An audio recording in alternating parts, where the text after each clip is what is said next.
Dear God, today as this session opens, we pray that your presence will be before us and everyone who serves in the decision-making process of our city. We pray for direction which will lead our city to be strong and unified. May we continue the legacy of our founders. May we be granted this day the wisdom to make decisions which will be for the good of our city. We also pray for your special blessing on all those who are working to transform our city and make it a better place to live and work. Amen. If you'd please honor our nation's flag. I pledge allegiance to the flag of the United States of America and to the republic for which it stands, one nation, under God, indivisible, with liberty and justice for all. Councilor Martin. Excuse me, roll call, please.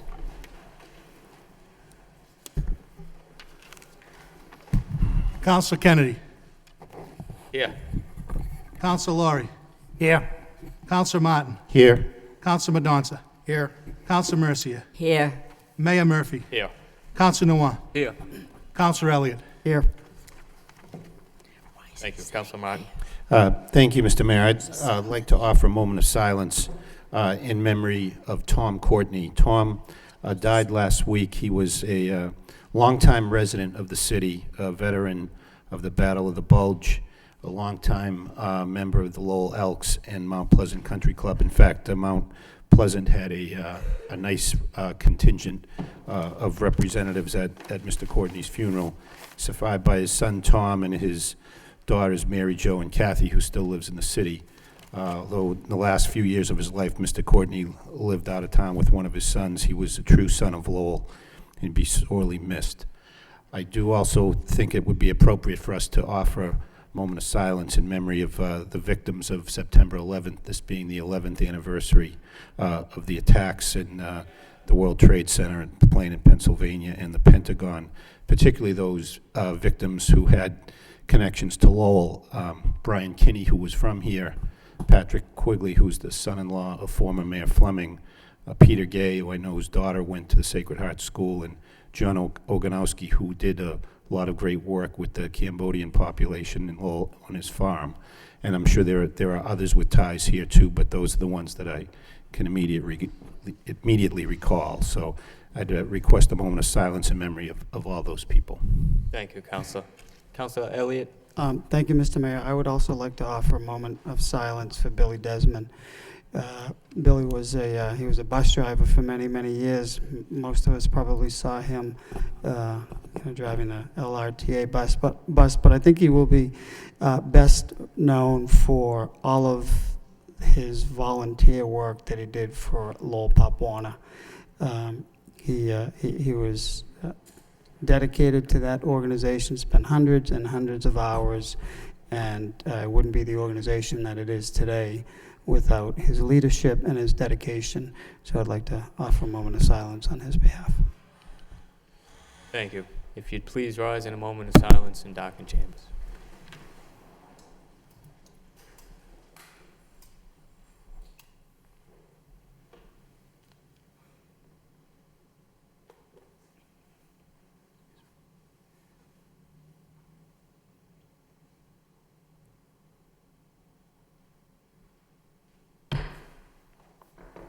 May they rest in peace.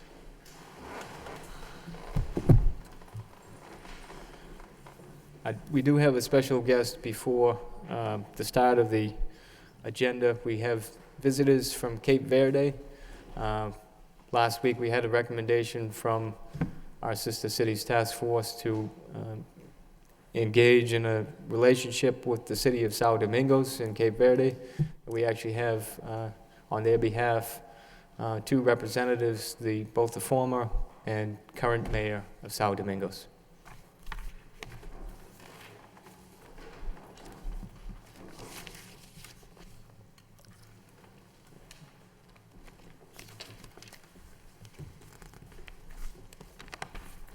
I think I'm going to be translating for him. He has something to say. It's in Portuguese. So okay. Excelentíssimo Senhor Presidente da Câmara de Lowell, Honorable Mayor of Lowell, Senhores Membros da Assembleia Municipal de Lowell, Council members, Senhores Representantes Administrativos, so city officials, Minhas Senhoras e Meus Senhores, ladies and gentlemen. É com muito orgulho e privilégio I'm honored and privileged que me encontro aqui entre vós, that I'm here nesta magnífica e histórica cidade, in this beautiful and historical city, cidade berço da Revolução Industrial norte-americana. a city that has a lot to do with the American Industrial Revolution. Entre ontem e hoje, Between yesterday and today, visitei um pouco de algumas instituições e localidades I have visited some institutions, some localities, e arredores e pude realmente constatar que a vossa cidade possui valores magníficos e singulares I have indeed noticed that your city is very special, que merecem ser reconhecidos. that deserve outstanding recognitions. Antes de prolongar, Before any further, se me permitem, aproveito a ocasião, and I would like to take this opportunity, gostaria de deixar aqui a nossa simpatia I would like to, right now, to show my respect e respeito aos que pagaram o preço maior com vida durante os ataques terroristas de 11 de setembro. to those who lost their lives during the September 11th terrorist attacks. As nossas condolências às famílias Our condolences to the families que perderam vida ficaram nas nossas eternas orações. and to the family and those who lost their lives, that we're going to be praying for them forever. Esta é a minha primeira visita oficial fora do meu município. Out of my municipality, this is my first visit Como presidente da Câmara de São Domingos, as the mayor of San Dominguez. vejo que a hospitalidade dos cidadãos e oficiais da cidade é realmente impressionante. I noticed that the friendship that I have encountered here in Lowell is very amazing. Por isso, sem abusar da vossa amabilidade, Understanding of your limited time, reconheço o vosso tempo limitado, serei breve. so I'm going to be very quick because I know you have so many things to take care. Contudo, uma oportunidade de estar aqui nesta maravilhosa cidade Therefore, it's not every day that you have an opportunity to come to the United States to be in front of a city council like this. na presença dos ilustres, devem bem ser aproveitadas. Therefore, I'm going to take this opportunity to be brief. Em fevereiro de 2012, February 2012, grupo de Lowell High School, com 19 indivíduos, a group from Lowell High School with 19 participants visitou Cabo Verde e o município de São Domingos em particular. visited Cape Verde and San Domingos particularly. Pelo relatório que recebi do presidente cessante, engenheiro Fernando Jorge Borges, The report I received from the former mayor, Fernando Jorge, a visita foi boa e cheia de sucessos. the visit of Lowell High School was successful. Nessa altura, During that time, desafiamos um grupo de Lowell High School no sentido de manterem uma amizade e intercâmbio. we challenged Lowell High School to maintain relationship with our municipality and schools. Sem perder tempo, We noticed right away notaram-se esforços no sentido de transformar Lowell e São Domingos em cidades gêmeas. we noticed that indeed some effort were made in order for Lowell and San Domingos to become sister cities. Estamos altamente satisfeitos e sentimos-nos honrados We are very happy and we feel honored porque realmente houve esforços e progressos na disseminação agilizada com muita eficácia, because we have noted that effectively many things was done. conforme disse, Lowell e São Domingos serão irmãs unidas na promoção e desenvolvimento multidisciplinar. And it is a hope that San Domingos and Lowell will become sister cities for mutual development. Estamos aqui hoje assistindo a uma etapa importantíssima na consolidação de um desejo We are here in this very important moment que vai trazer benefícios para os residentes de São Domingos e Lowell. hopefully is going to be beneficial for both Lowell and San Domingos. A vossa autorização hoje vem ao encontro do desejo do povo de São Domingos. Hopefully you will be able to approve the sisterhood between San Domingos and Lowell, which is people from San Domingo also is happy about it. Que esta alegre e cheia de esperança no relacionamento não meramente protocolar. And we hope it's not going to be like a traditional sisterhood, which is merely protocolar. Mas relacionamento eficaz, But prático we hope it to be practical, very effective, sustentável e de interesse dos dois municípios. sustainable and of interest for both municipalities. A nossa satisfação é maior e queremos antecipadamente agradecer. We are so proud of all of this. We would like to thank you in advance. Para terminar, outra vez, To aproveito para agradecer a esta Assembleia I would like to thank this council pela boa vontade e cordialidade em permitir esta minha intervenção. for allowing me to talk before you. Mas aproveito para convidar-vos, sem exceção, a visitarem Cabo Verde e São Domingos em particular. Without exception, I would like to invite all of you to visit our municipality of São Domingos in Cape Verde.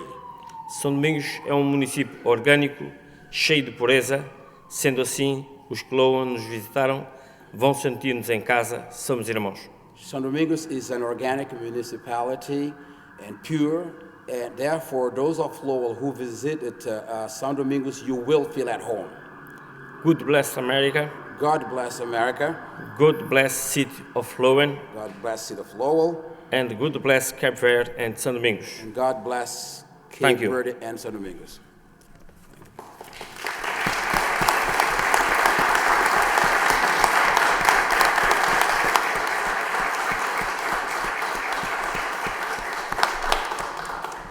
Thank you, and welcome to the city of Lowell, and we welcome a strong and productive relationship for years to come. At this point, we'll move to the regularly scheduled portion of our agenda. The city clerk, we have first up communication minutes of the city council meeting of August 28th, and minutes of the clerk auditor oversight subcommittee of August 28th for acceptance. Motion by Councilor Laurie, seconded by Councilor Mercia. All those in favor, signify by saying aye. Opposed, so voted. Next, we have the communication, letter of resignation from City Councilor Kevin Broderick. Motion to place on file. Motion to accept by Councilor Kennedy, seconded by Councilor Mendonça. All those in favor, signify by saying aye. At least one nay. Motion passes. So voted.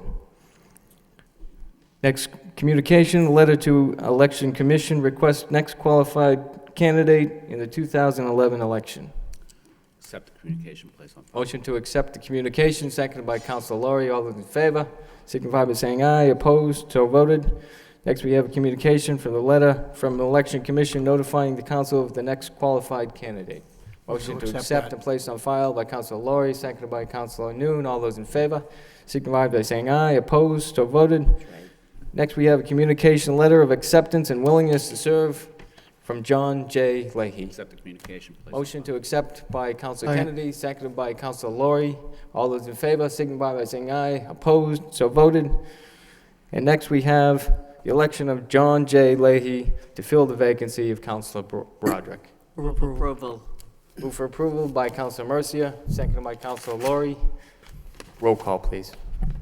Councilor Kennedy. John Leahy. Councilor Laurie. John Leahy. Councilor Martin. John Leahy. Councilor Mendonça. John Leahy. Councilor Mercia. John Leahy. Mayor Murphy. John Leahy. Councilor Nguyen. John Leahy. Councilor Elliott. John Leahy. 8. And next, we'll have the oath to be administered by the city's clerk.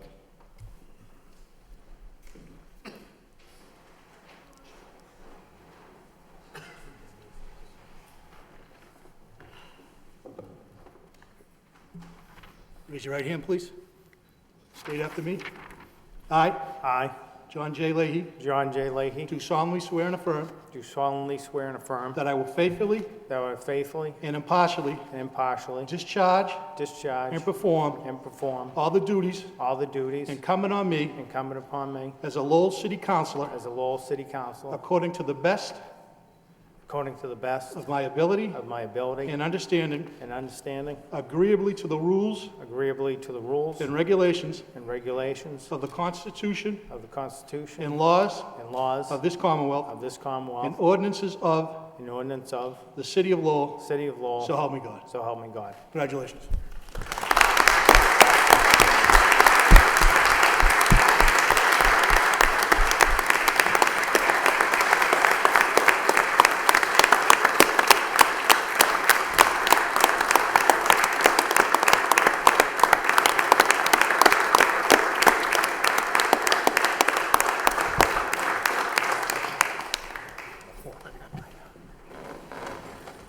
Congratulations, Counselor.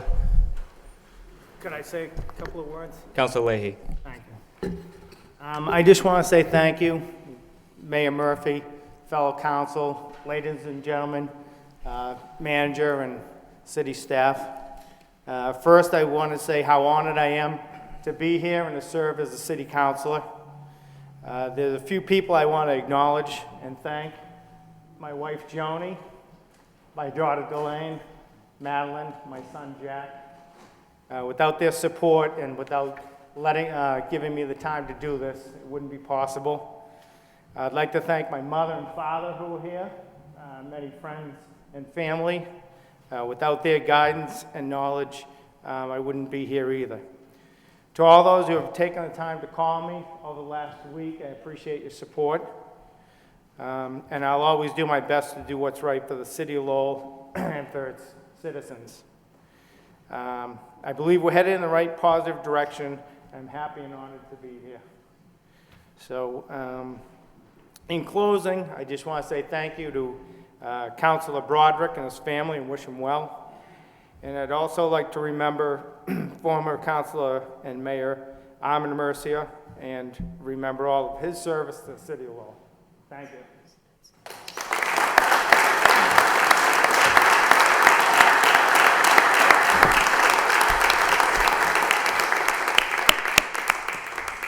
Thank you, Counselor. Now to the fun part.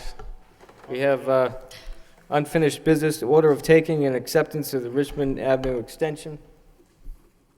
Motion to waive the full reading by Counselor Mendonça, seconded by Counselor Laurie. All those in favor signify by saying aye. Opposed, so voted. Reading by title in City Council. Order of taking and acceptance of Richmond Avenue extension. To take by eminent domain and fee a certain parcel of land in the city of Lowell for municipal purposes, to wit the layout and acceptance of Richmond Avenue extension and other municipal purposes associated therewith. Motion to Approve. approve by Councilor Martin, seconded by Councilor Laurie. Roll call, please. Councilor Kennedy. Yes. Councilor Leahy. Yes. Councilor Laurie. Yes. Councilor Martin. Yes. Councilor Mendonça. Yes. Councilor Mercia. Yes. Mayor Murphy. Yes. Councilor Nguyen. Yes. Councilor Elliott. Yes. 9 yeas. Thank you. Next, we have the city manager. Communication from the city manager, responses to city council motions and requests. Any discussion? Councilor Mercy. Thank you, Mr. Mayor. I did make a motion regarding what role does the city play in the monitoring and oversight of the daycare facilities in the city, and it seems like the response I got was that it comes under the domain of the EEC, which lists 231 licensed family daycare providers, and the last sentence said that the city has no mechanism to identify or track persons providing the child care services without proper state licensure. Well, that's all well and good, but I want to know what the oversight really is. You provided me a list of all the legal daycare providers, but it didn't actually answer the question. Do we go in and monitoring to the daycare centers to see if they're up to code, to see if they're in compliance, to see if the children are all right? I know the state goes in unannounced sometimes, but what role does the city play in this? And that's what I wanted to know. Sure. Thank you, Councilor Mercier. There are actually two types, as you probably well know, but others may not. There are two types of daycare. There are family daycare, which is what occurs in the home, and then there are licensed daycare centers. Yes. And with respect to the family daycare, the city really has no jurisdiction over them. The state assumes the jurisdiction over them in terms of both the inspection process, the certification process, the licensure, and so forth. And the state does regularly monitor those folks. With respect to the daycare centers, however, the state still is the predominant regulatory authority, but the city does have one aspect of code compliance that deals with both fire code and building code, and that's the certificate of inspection process. And as we noted in the memo, there are 16 of those in the community, and all 16 of those are current and with respect to their annual certificate of inspection requirements and have passed those inspections, so people can with confidence be sending their kids to those daycare facilities. All right, thank you. Thank you. Councilor Laurie. Thank you, Mr. Mayor. There were two, actually two motions I brought forward. One was for the home at 603 Chelmsford Street, and there was a report back on there. There was a report on the vacant foreclosed property fund of how we can take this property, and I don't know, would that be Mr. Bakey? How many properties do you know, how many properties around the city do we have like this? Well, that's a difficult question to answer because every property and every circumstance is unique. There is a comparatively small number of properties that are in a situation very similar to this, where you have a property that is out of compliance with certain codes, but has essentially no record owner. The most recent record owner has either passed away or completely abandoned the property. So the mechanisms that inspectors have and the Code Enforcement Division has to deal with them, which is generally tied to fining or otherwise citing the property owner, really are rendered ineffective because you don't have, there's no owner to cite or no owner to levy fines against. And if we do levy fines, the effect of that is just to add to the municipal liens that are already on the property, because it's certainly in this case and often in similar cases, the very property owner who would abandon the property also has stopped paying their taxes. Or again, if there is no owner record, no one's paying the taxes, so the property ends up in the tax title foreclosure process. I'd like to really ask for two things. I'd like to get a list of how many properties across the city that we know of that we could do this to, that have no owners. If we could get some type of list. So just for clarification, what type of a list are you looking for? Properties that are both? That really have no owner. They have like 603 Chelmsford, there's really no owner or record. So properties that are both in sort of abandoned in the tax title process as well as having the code violations? And as far as 603 Chelmsford is concerned, we've already identified this piece of property, and it's a nuisance in the neighborhood. I was wondering if we could use first in-house counsel to try to acquire that property. Madam Solicitor. We actually have been in touch with the land court on this, and this particular property, we are not far from taking, and in fact, it could be done within under a month, under 30 days. The properties that we've been looking at that have these high amounts of interest that are making the properties not otherwise valuable for things like an auction. We are looking and looking to deal with them as a large group, but certainly this one and others like them can be addressed on a case-by-case basis, and we can try to expedite and pull out some of those problem properties that we want to move on. You know, I would like to really stay in-house just to save the cost of acquiring the property. So 603 Chelmsford we are going to take, and we're moving forward. And if we could have a list of the other similar properties, and if we could stay in-house to take those properties and the city take over the land. If not, I would, at a later time, probably make a motion to use the vacant foreclosed property fund to go forward and take these properties. They're nothing but a nuisance in these areas. They're eyesores, and they're potentially very dangerous. So I'm happy Chelmsford Street's coming under, and we'll be taking care of. But if we could get that list and we could do this right around the city with the other properties, thank you very much. One more thing before I go, it's the other, and that was Bridge Street. I put a motion on, and they're having all types of traffic problems over there. And looking at it, I'm not familiar with this term concurrent phasing in the pedestrian signals and exclusive phasing. I guess it's causing quite a bit of the problems over there. Yes, for those watching at home and others, the intersection of Bridge Street and the VFW has been a location that's been very much of concern to the council, as well as anyone who has to drive through there at rush hour of late. And there was a request made by the council a while back, about a year ago, to add some left turn phasing, which would allow people to make left turns who previously couldn't get an opportunity to make a left turn at that location. And it is a state-owned intersection, so the city had to work with the state to make those changes.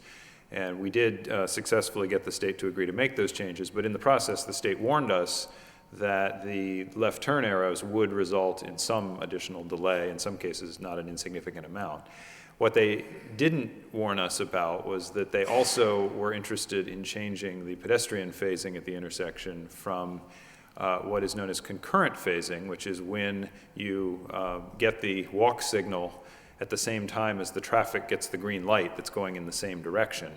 And then when the traffic gets the green light going in the cross direction, those people get the walk signal to basically walk concurrently with the traffic flow. What the state prefers to do is implement what's known as exclusive phasing, which is when you push the button, all traffic in all directions stops, and then people the pedestrians have the exclusive right to be out in the street and cross the crosswalks, and they get their walk signal. What was changed, in addition to changing it to exclusive phasing, is that the state calculated, and this is the appropriate traffic engineering thing for them to do, that the time it would take the average walker to walk across the VFW. And they timed the exclusive phase for that amount of time, which is about 40 seconds. So as a result, what happens at that intersection now is that when someone pushes the button, there's going to be, as a result of that, 40 seconds when traffic cannot go in any direction while they wait for the pedestrians to cross. And as I think we all know practically, what often happens is a pedestrian will push the button, they'll have an opportunity to cross with the traffic as though there were concurrent phasing. They will cross, and then the walk sign will come on. So all the cars will be waiting, but there will be no pedestrian even trying to cross at that point. Our traffic engineer is working with the state, trying to get them to revisit that. Unfortunately, it really isn't the normal process for the state to do that, and I think I'd have to say it's not likely that we're going to be successful in convincing them to change it back to a concurrent phase that would eliminate that 40-second delay. But that really is the source of, I think, the bulk of the delay that's really bothering people out there. And we are trying to tackle it, but it may not be solvable in the immediate term. The good news is that in the long term, the state is also undergoing and committing resources to a comprehensive improvement of that entire intersection. And when that happens, I think we will see significant improvements out there. Unfortunately, that is a couple years away. Yeah, I think that was one of the reasons for the motion. One, you go by that intersection, you're out there 5, 10, 15, 20 minutes, half hour. And it's scheduled, I think, for next August, probably to start, so it's going to be a ways out. But I was hoping with this motion, if we could contact the state and work on this now, but if they really don't want to take care of it and do it, there's not much we can do. Yeah, and again, it's not that they don't want to help. It's that they have their safety standards that they're applying, and their safety standards, which are, I think, well-intentioned of trying to protect the pedestrians, would dictate the solutions that they have imposed out there, and that's the challenge. I want to thank you for both reports, and along with the Law Department for the reports on 603 Chelmsford Street and Bridge Street. Thank you. Thank you. Councilor Martin and Councilor Kennedy.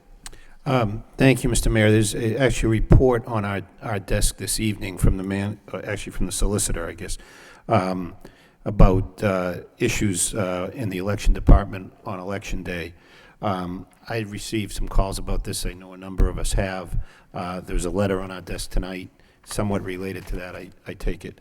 But the result, people get a census form every year. You're supposed to sign it, send it back in, and the consequence of not doing that after some additional steps, I guess, is you could be removed from the voter list. Looks like there was a mass removal, right, according to the report, of about 20,000 voters. What I was going to ask was steps be taken to reactivate those voters. It looks to me like, at least from the report, that that is going to take place, and that is the answer. I'm pleased about that because I think that is the right approach. And then we can go about a little more systematic way of figuring out people that have actually moved on. But to have this number of voters to come off the list in a presidential election year has the potential for chaos, to say the least. So I appreciate you bringing it to our attention. I do think this is the right answer and the right approach, but I'm pleased to see that there was quick action taken to restore this, and just keep us updated if something happens that if this fix doesn't occur tomorrow as planned. If I may, Counselor, it was a shock when it came to our attention as well, and the solicitor spent a good part of yesterday and today on the phone with the Secretary of State's office taking care of that problem, and it does seem to be remedied. So we'll keep the council informed as to how that proceeds.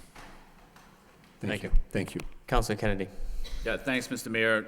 I have a motion on later on the agenda, but as long as we were on the Bridge Street thing, my motion, I realized that Councilor Lurie had a motion on and that's addressed in this week's packet. But what I just wanted to ask was whether or not it would make sense to change, or to at least look at the sequencing during rush hour. That maybe maybe the sequence is based on just the daily average, but maybe during rush hour, it would be better to have a different sequence. What I mean by that is have green light be longer in a certain direction. I'm not sure that the lights have the capacity for that, but I would suspect they do, since sometimes they can go on blinking. But that seems to be, it just seems that what happens is on Lakeview Avenue, there's a lot of people it queues up, and then you get this gridlock thing where not enough cars fit on the VFW between the light right at the bridge and the light maybe about 100 feet back. And so it creates a problem. So maybe during rush hour, it's at least worth taking a look at, because I think it causes a lot of anxiety for a lot of people that have to go through that intersection every day. Is that something you think that, is that something we have local control over? That intersection is not one we have local control over. That intersection, again, is owned by the state, so any changes to the timing and phasing have to be done by the state, but the state has been very responsive at that location and others to requests by the city.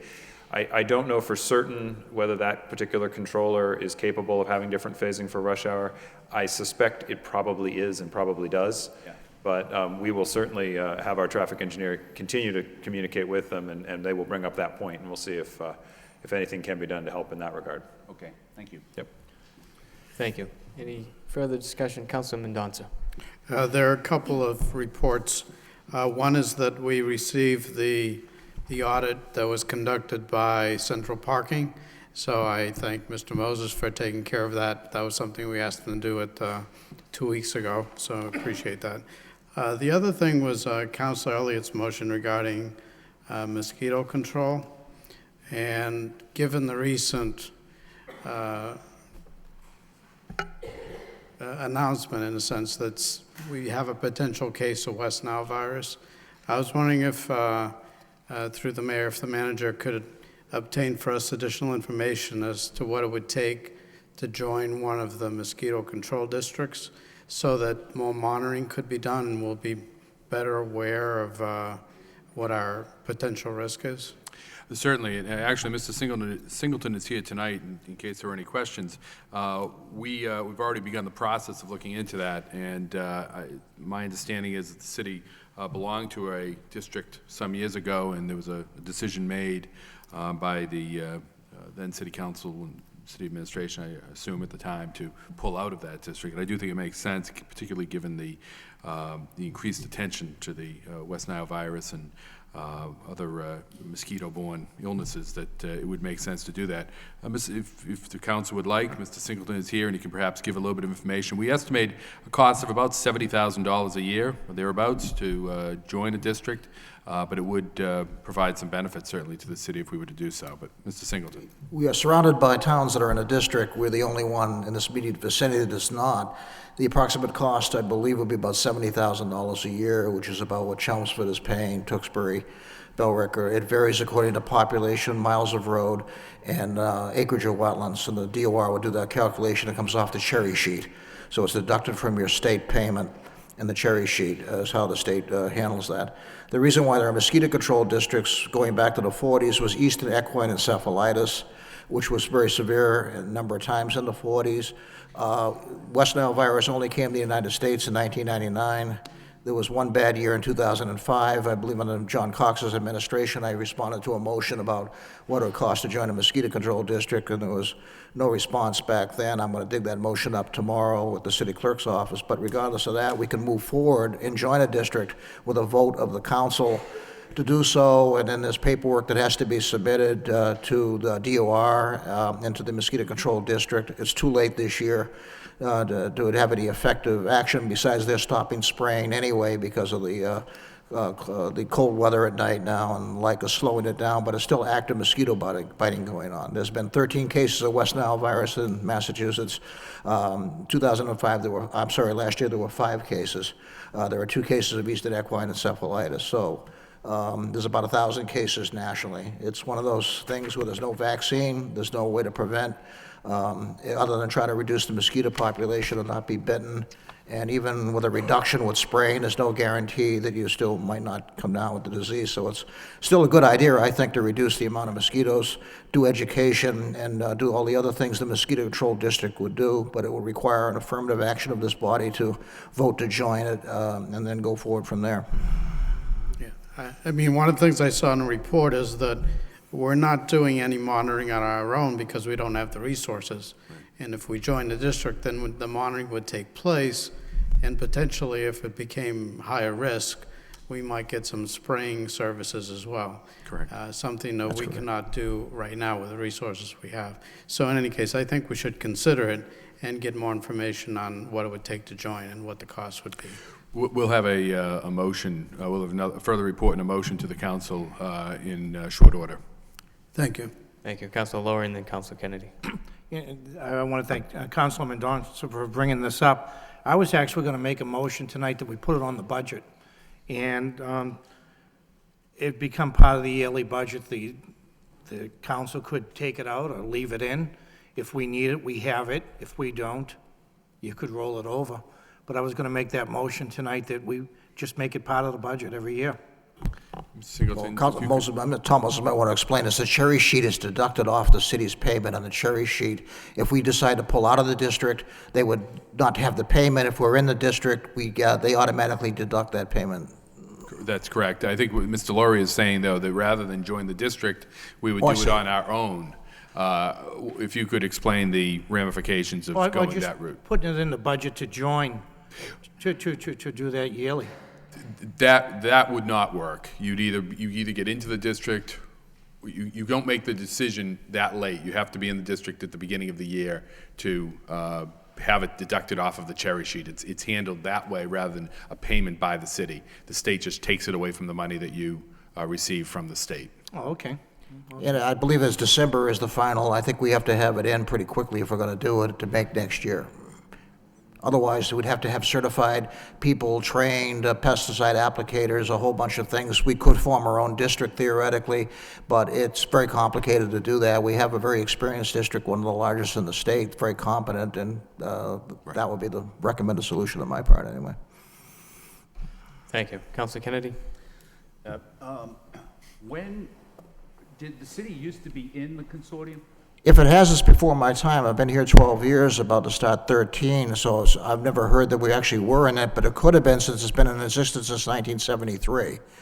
So I can go back and look that up with the district to see if there was ever historically we're in here. But since I've been here, there's never been much interest in joining the district in terms of calls or petitions or anything else, except for that one indication back in 2005. Okay, and does every community around the chelmsford belong to the consortium? Tewksbury does not, but Drake had joined a couple of years ago. Billerica, Tewksbury, Chelmsford, Westford all belong. Everybody except Tewksbury? No, Tewksbury belongs, everybody but Tingsboro, I'm sorry. Sorry, everybody but Tingsboro? Yeah, an immediate vicinity, but then you go a little bit to the south, everybody but Carlisle belongs. Carlisle is in the middle, and everything around Carlisle belongs, but not Carlisle itself. About 106 out of 351 communities in the state belong to a mosquito control district. It's a local option. Okay, but in our area, it's everybody except Tingsboro, and then to go further, it would have to be, you go to Carlisle, unless you went to New Hampshire. Well, actually, there's a map I gave in the packet that shows that it's quite, most of the mosquito control communities are in the eastern part of the state. Once you get out to central Massachusetts, there's almost none, including Worcester, and I think there's only 2 in the western part of the state. But around here, it jumps around. I can't remember whether Dunstable's in it or some of the smaller communities, but basically, it's more the affluent suburbs in the larger cities. Okay. Okay, but so going back to, what would that be, 2001 or something? When did you? I came here in 2000, and in 2005, there was a motion that under John Cox that I responded to saying what it would take to join the district. I never heard back. I'm going to look at the minutes to see what the vote was tomorrow. But since I've been here, there's been almost no phone calls or requests or comments about this. But of course, we haven't had a case, and this was a serious case where neurological damage, can take place. So as a result, this is the first time we've actually had that type of human case in Lowell. Okay. And do you know what they do when what does that $70,000 buy? It buys a number of things. It buys education, which is part of it. It buys essentially larviciding to try to prevent adult mosquitoes from hatching out. It buys both ground and in some cases aerial spraying on hot spots. And of course it buys a continual monitoring program, both in the water and catch basins as well as in the air to determine, they actually do light traps where they trap a number of mosquitoes. They take them to the state lab and they actually test them for the presence of virus. Every one of these communities had positive mosquitoes for the presence of the virus. Okay, and my last question, maybe you know this, maybe you don't, but this year there's been a spike, huh? This has been the most difficult year, especially in West Nile virus. We've had 13 cases where normally we have 1 or 2. Last year we had 5. The United States has had over 1,200 cases. Right now it's over 45 cases in, let's say, Texas alone. So it's a very bad year nationally because of the weather, with the wet weather, and the global warming seems to not be helping this much either. So my question is, do you know how many of, whether or not any of those cases have occurred within communities that... about Lowell. I'm sorry? About Lowell, the communities that actually... No, communities that are in a consortium, that would... That are in mosquito control districts? Yeah, and still have incidents anyways. Yes, they can. In fact, Methuen recently went through that. They're now at a higher risk status because of another case, but you can have, the trouble is you can reduce the risk by reducing the amount of mosquitoes, but you can't eliminate the risk, and there have been cases in communities where spraying has taken place.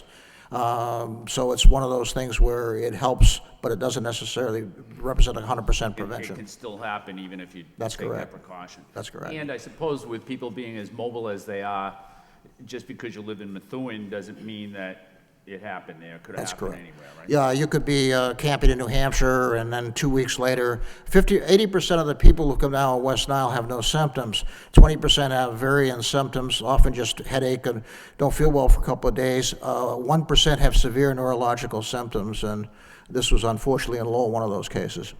Okay, thanks. Welcome. Thank you. Councilor Elliott. Thank you. Mr. Singleton, there was a Board of Health meeting last week. How come you didn't let the Board of Health know about this? Or I should say, did you let them know, and if you didn't, how come? The state reported to us that morning of the Board of Health meeting. My staff was at a training. There was no action required because the disease was not confirmed by the state yet. And the epidemiologist made it clear that all we were doing is giving us a heads up that there may be a confirmation, but at the moment there was no case.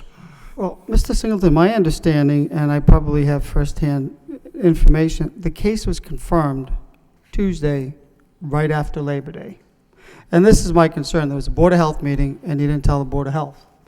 And taking it a step further, once it was confirmed, I'm concerned that we didn't let the public know that there was a case in Lowell, and to take precautionary measures like other communities are doing, including up to a couple of days ago, some communities where there have been West Nile cases are are canceling evening activities, canceling games, or at least they're letting people know, wear long sleeve shirts, put on bug sprays, take precautionary measures because of these natures, because there's a case confirmed, in their community. And I don't understand, at the very least, I understand we can't get in the control district this year. I understand we can't do testing unless we go out to an outside firm, and that's going to be significant. But there was a Board of Health meeting, and it was in the database, and it was confirmed on Tuesday. So The timetables, council, is in your packet. We did not get a confirmation to actually that Thursday. It was very incomplete at the time. The state does not recommend that communities be identified by municipality. Their state releases are based on counties. And the general precautions we recommend are consistent whether there's disease present or not. Avoid getting bitten by mosquitoes. There's an ongoing risk no matter. The risk factor is actually based on how many cases of disease take place, how many mosquitoes are positive in mosquito pools and the like. And of course in Lowell, we do have no idea of the status of that because we have no testing. Mr. Singleton, I understand that, but when there is a confirmed case, I think it's our responsibility to let people know, to heighten their awareness, that take extra precautionary measures. I understand that we tell people to do that regularly. However, given the fact that there was a case, confirmed case, I don't know what your timetable was, but it was pretty well noted. I believe it was on WBZ Tuesday. So WCAP called actually as I was driving into work on Mr. Friday. Singleton, regardless, once you knew, I haven't seen anything.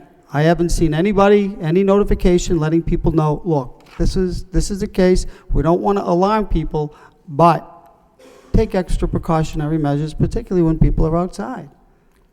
We're following the state procedure to recommend, it's on our website right now, we have consistently, as well as the state, made clear in every press release what people should avoid getting bitten by mosquitoes, regardless of whether you're in a moderate or a high-risk category, which is based on a complicated 5-step state procedure, which I have given you in the packet. The state, over the weekend, raised everybody to moderate. We're still in Greater Lowell, including Lowell, moderate. There are 2 or 3 communities in the vicinity, Newburyport and the like, that are at high risk because they've had either animal or more human cases, but the state does not recommend we go around reacting to an occasional active case when there's active mosquitoes with active viruses all around the state, and anyone that bites you might possibly transmit that disease. To give the false sense of security, to wait for disease, to say then you should avoid mosquitoes is wrong. Okay, I made my point, so thank you. Any further discussion on the communications? Entertain a motion to accept and place on file by No, Council. I don't know if it's from last week or this week, Mr. Councilor Manager. Elliott. Thank you, Mr. Mayor. 2 weeks ago, you weren't here, Mr. Manager, and we received communications from you regarding the fire alarms, and I wanted to ask you, because I did ask Mr. Moses last week. Council Mercy actually made a motion to have a special meeting, which I supported because I think we all have a lot of questions. But I guess first and foremost, my question is, why did you not let or notify the City Council about the letter that you received on October 20th, 2011? I think the council is aware that I did not receive that letter. That letter did not rise, according to the Inspector General, that letter did not raise to the level of sending to the Chief Executive Officer. So I was not aware of it until some time after, but it had been handled appropriately by the relevant staff. So you're telling me your staff didn't tell you about this 5-page plus 2 7-page letter? You had no idea that this has taken place at all whatsoever? Oh, that is correct. But again, I feel the staff handled it appropriately. Oh, I just want to know whether you knew about it or not, mister. I find it And very... I just answered you, Council. I find it very hard to believe that that you did not know this letter and of this letter. And you certainly did not let the City Council know about these violations. And they're significant violations, and it affects what takes place in this community. And it certainly affects the businesses who choose Lowell to operate and contribute taxes to this city. And when you say it's just, it's not a, have we received any more letters? Is this the only letter from the Inspector General that that it's come to your attention, at least in some form, or you don't even know? Any other letters that would have violations like this? Did it speak to our bidding practices? Any letters at all whatsoever that would become from, that would, I think, would serve the purpose of the people in the city, whether it's from the Inspector General or any other entity that would tell us that there's been violations. Well, I think if you read the letter there, they put it in terms of a flawed process, and they do say at one point that there was they believe there was a violation. Whether there are other letters, none come immediately to mind that haven't been made public. But going back to your other comment, Councilor, if you're accusing me of lying to you, no, I did not know of that letter. And I think the council is well aware that I try to get information out as quickly as I can to the council on any issue, whether it's a violation or not. Well, Mr. Manager, I just, look, I made my statement. I just find it hard to believe that you had no idea. Christine, the solicitor knew, the procurement officer, purchasing agent knew, and you did not know about this. I find it hard to believe, but I mean, it's a little bit more than, they cite violations here. This procurement, it was ill-planned and an ill-executed procurement process. It goes on, it completely obliterated price competition amongst distributors of radio fire alarm boxes under 30B. 2, the city violated the law by failing to conduct 30B procurement for radio fire alarm boxes for non-municipal users, which meant, more favorable terms and conditions that may have been attained from a fair and transparent competition. I mean, that's enough to me to do something about it. And 3, the city should have determined that applicable bidding laws prior to issuing a solicitation for the installation of this radio fire alarm system. I mean, they're violations. They say that they're violations. And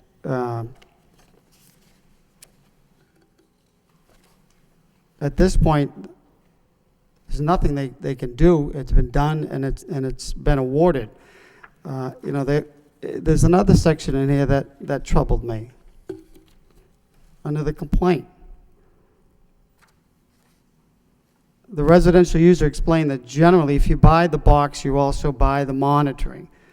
The awarding authority had received quotes for the Keltron radio alarm box for less than half the amount that this company, East Coast, was charging. I mean, if I'm a business, I get to pay twice as much for a box. And I don't know if you've ever seen this box, but I took the opportunity to look at it, and it's just a small little box. It has a little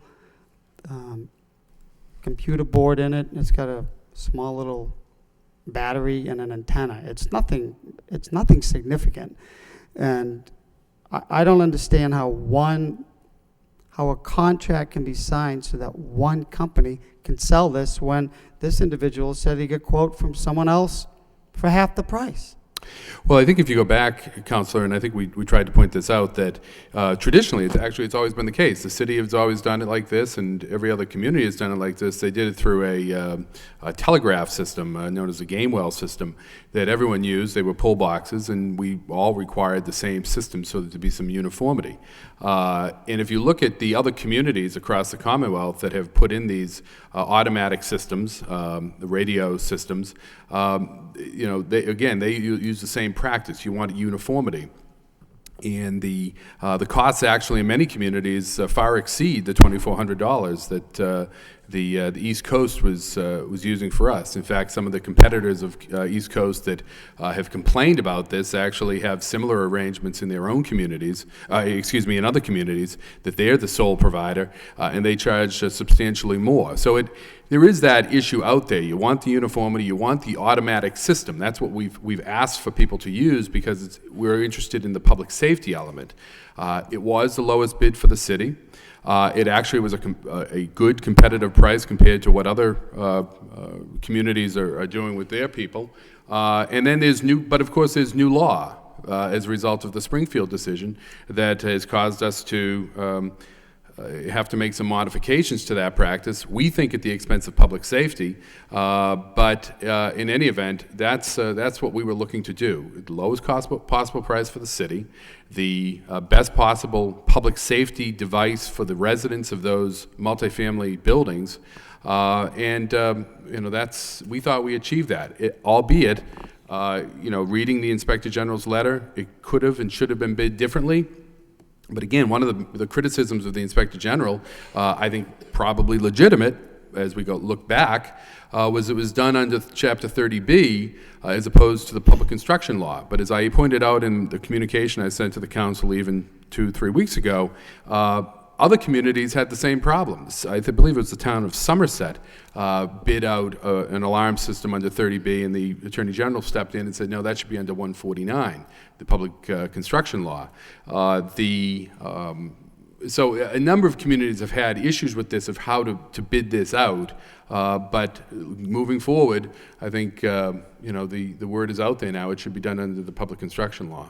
But I would point out that I'm familiar with actions that the Inspector General has taken in communities across the Commonwealth. When they're truly upset about something, they order it to be rebid. They demand some type of remediation. In this case, they did not do that. They said that the process was flawed, they recommended changes, and they offered their assistance in the future, but they did not ask for any remediation. Now, that doesn't mean I'm satisfied that, okay, well, we avoided that one. I think we take it as a learning experience, and we say, okay, in the future, we need to do things differently on that. And I think the staff agrees with that. Well, of course the staff would agree. Why wouldn't they? They're not going to argue with it, and I don't disagree. What is the Inspector General going to do? Tell you to go out and rebid it? People bought the boxes. They're installed. The equipment is installed. Again, the Inspector General can do that, and they said, but they didn't do that, and I think the staff has learned from it and said, we need to do this type of bidding differently in the Mr. future. Manager, and we've communicated that with other communities that have gone through similar. I do feel that's the opinion that you have. Well, it's done and it's over with. What can we do? Lesson learned. See you later. Because you weren't a business. You didn't have to pay twice as much for this. You didn't have to go out and foot the bill for this. So I don't think, of course you'd have that opinion. If that were me, I would be upset. Because they had to go to one company on an extremely low bid because it was a poorly written procurement and nobody knew what they were bidding on. One company bid a low bid and in my opinion, and they give the equipment free because then they're double charging the users that have to buy that box. That's where they make up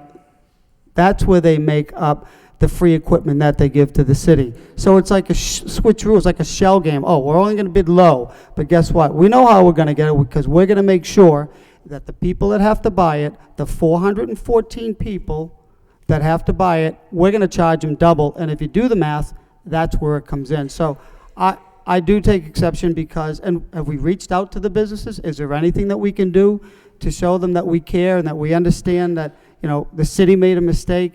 We want to do something to rectify? No. Well, I think that in terms of, am I a business? Yes, I am a business. I represent the business that is the city of Lowell, and we got the best possible price for the city of Lowell. We did what we wanted to do, which was ensure that there was the highest level of public safety. That was our goal in this. And as for, again, every community has done this way for years. The city of Lowell did it this way for years with the Gamewell system, and I never heard the city council. Counselor, prior to 2009 when we did this, and I was here beginning in 2006. I don't recall you ever complaining from 2006 to 2009 about the system we had. And we used the same type of approach. Everyone had to use the Gamewell system. The Gamewell system is the best system there is, Mr. Manager. It's a hard wire from station to station, there's double coverage from every fire station in the city to the central location. It's the best one. It's not the most, it's the most expensive one, but hardwire is the best. Radio is not. Keltron, Kingfisher, we can discuss this, and I'd like to another meeting because I know an awful lot about this. That's great. And the way that this was bid was wrong. I agree that the way it was bid was wrong in terms of it should have been done under 149 instead of 30B, and it should have been handled differently in that. And then there was the new law that came out of the Springfield decision.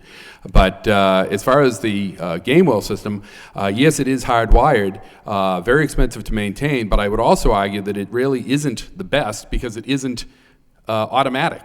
There doesn't, someone has to take an actual step of pulling it to send the message into us. So I don't think it's necessarily the best. But in any event, we have not, we haven't charged the monitoring fee. There's a motion on by the mayor later on tonight. We have not charged the monitoring fee, and I think that that's certainly a benefit to the businesses that haven't done that. And as far as being more expensive, I think the systems, the indirect systems that they were looking at would have been more expensive in the long run than the automatic system that we have with East Coast. Mr. Manager, you say the next system is the most, you're concerned about public safety. The RFP that you sent out is to have a private company receive all of the signals, not alarms, let's make it clear, signals. And then they have to communicate that to the dispatcher. So the best system is the Gamewell. It's the most expensive to maintain, and I know it, and we're talking hundreds of thousands of dollars. But that is, so now there has to be a two-step process. And I don't understand why this hasn't been awarded anyway. And we haven't been collecting since 2009. We've been evaluating, those bids came in later. We've been evaluating those, and we'll make some decision in the future on that. Chief, would you like to comment on the Gamewell system? Yeah, the Gamewell system, most of the street boxes were pull boxes. Some of them did work automatically. I've never heard it said before that the Gamewell system is superior to a radio fire alarm system. I don't know where you got that information. And considering that our Gamewell system is probably 50, 60, 70 years old, very expensive to maintain, anytime we had any weather issues, wind, rain, we had sections of the city out, usually in Pawtucketville, that involved nursing homes and hospitals that we weren't even aware of.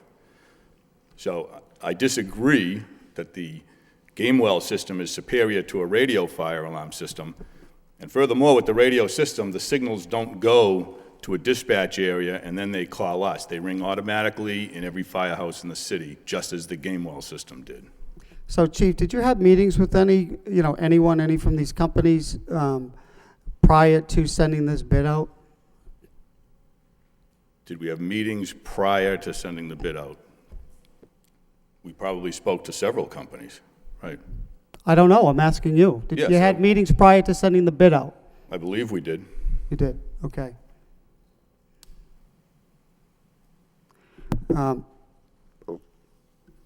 Is that the proper protocol, to meet with companies that could potentially bid on something, and then we send out a bid that only one, that is so, have bids that are so out of whack? I mean, that makes me concerned that you're meeting with companies and then all of a sudden this one bid, these bids are so far apart. If I may, Counselor, and I know that you're directing that to the chief, but if I may, it's standard procedure, really, that's how we learn about the various types of services or types of products that are out there. We do that with almost everything. We meet on different computers. We meet on different, office supplies. We meet with different, in this case, radio boxes, equipment producers. That's what we learn about how we're going to spec something out, to what makes sense. That's not unusual. That's done in private business. That's done in the public sector. But then it's put out in a way that has to be, in fact, in this particular case, the criticism of sorts is that we weren't specific enough, that we let people give wide-ranging, usually that's a problem if you meet with someone and you get the information from them that's unique to their system and then you bid it out only for that. That wasn't done in this case. So I think your accusation is ill-founded. And so I would correct you on that. I think it's highly unusual to meet with prospective bidders when you're about to solicit a bid. Is that the same case that happened with the fire trucks? Apparently. No, well, in that case... So it's not an accusation. I asked him a question, and he answered it, Mr. Manager. Well, I would add that how would we know what type of system to bid out? Well, the I inspector, don't build fire trucks. I don't know. I don't know that some chassis have 13-inch main carrying beams on trucks, and some have 9 and some have 11. I don't have that technical information. I don't know how else you would find it out if you didn't speak to manufacturers or radio box companies. look, all I know is that there is a report from the Inspector General. And to me, it's significant that there are some serious problems in this bidding problem. So, Mr. Manager, you can say it's a usual practice in the business field that people meet with this one now, but first of all, I don't agree with you. I don't think the And Inspector General has secondly, said that there's a problem in that. Can I just finish, Mr. Manager? What I do know is that we have this letter, and it criticizes the process. People are paying twice as much for their boxes. It's costing them twice as much to purchase. They have to go to one company. And what you're telling me is that, oh, well, lesson learned, we're going to move on.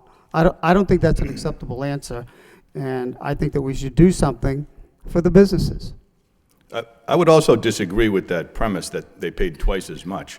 I don't know where the Inspector General got that $1,100 figure. The only thing I can figure is they took our full bid price and divided it by 68 boxes. We were never given a per box price on our bid. I believe had the bid included 75 boxes or 60 boxes, it probably would have been the same amount.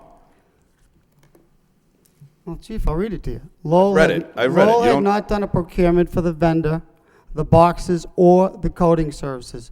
So those 460 non-municipal users that chose Type 1 firing warning system had to pay East Coast $2,475 per box pursuant to East Coast no bid agreement in Lowell. What don't you understand? There was no bid agreement. Is the Inspector Believe me, I've General read- I've- lying now? Excuse me? Is the Inspector General lying? No. Well, he's not don't lying, think but I it's think lying. the report has some inaccuracies in it. That being one of them. We all know we paid $77,000 for that bid. So did Why we would co- anybody call it a no-bid contract? So do we contact the IG on this? We speak to him about it if there were- there's some There were inaccuracies? discussions with the IG's office before the letter came out. There were discussions that went back and forth that. So and you they- knew there were was- discussions, but you didn't know there was a letter? I knew about that after the letter was brought to my attention. Okay. Counselor, I know you want to accuse me of lying about this, but I regret to tell you that. Mr. Manager, I'm I not. just saw you sit in a meeting for an hour and you checked your BlackBerry or your iPhone 5 times. I find it very hard to believe you didn't know a letter from the Inspector General came into the city and you said you never saw it. Council Laurie. Thank you, Mr. Mayor. I talked to the IG's office today. Unfortunately, the individual who signed this letter has left the office. I don't know if he retired or but I asked about the letter itself, and it is a serious letter, make no mistake about that. They look at this as a serious error. But being that as it may, I came back to the conclusions and recommendations, and talking to the IG's office, one of the mistakes the city made is we fall under the public bidding laws with 30G. So does into LHA, so does into University of Lowell, so does in Middlesex Community College. So as I read this, collaborative purchases, one of the recommendations they gave to me that would have cleared this up completely is if you're going to have a purchasing item like this that includes so many people, bring them to the table prior. Meet in one room with the university, with LHA, get all the concerns on the table, work with the law department, and if you have any further questions, then call the IGs. That was their recommendation to me. Not saying this isn't serious. This is a serious offense to them. This is their recommendation for the future. And, I sit on the board at NEMCOG, and I explain that to them, and we're going to be looking at the 911 center. And I'm looking at this letter down the road. We work with 8 communities, 9 communities, and all of these communities have different fire chiefs. They all have different systems, so we're going to be walking into this again if we go into a regional center. The other area of the letter we talked about,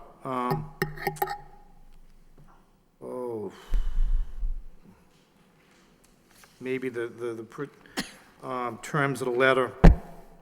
One of the, as a voter, we may have to vote on this as the council, as Councilor Elliott was talking about, how do we reimburse the businesses?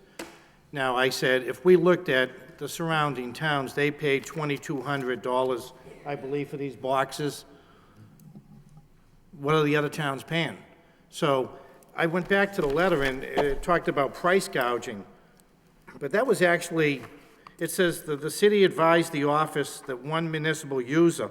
So I don't know if anyone complained to Mr. Sullivan about price gouging. No. They complained to a city employee who told them, and I don't know, but that seems to be the price gouging. But the long and short of it, their suggestion is whenever you're going to get into procurements that involved other agencies to follow under 30, get to the table, bring them together, meet with the law department, which they had very nice high remarks for our law department. But then I asked about the issue that may come before a council. I said, I can't walk down the street without people who pay real estate taxes saying I'm paying too much. The city says their house is worth too much money. So, you know, how do I say to a company that well, I pay too much money? How do we pay them back? You know, everyone's going to come forward and say, well, I pay too much money. Now, if the towns are paying $3,000, $4,000, and we're paying $22,000, what's that medium that these businesses are paying too much? Well, I think the issue, if I may, Mr. Mayor. No, I mean, but this is a position we're in now. Right. Well, the issue of, you know, they paid double.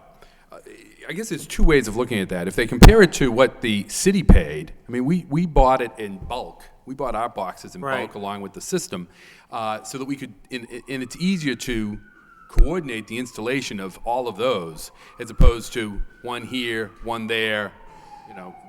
So there's an economy of scale that's realized if they look at it that way.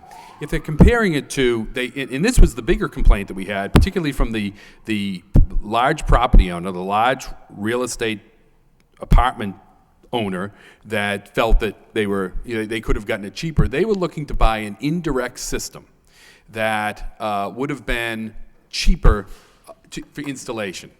But then they would have paid a monthly monitoring fee that over the period of a very short time would have exceeded the $2,400. These boxes last almost forever. In fact, new technology will come out before these boxes become obsolete and or you know, deteriorate.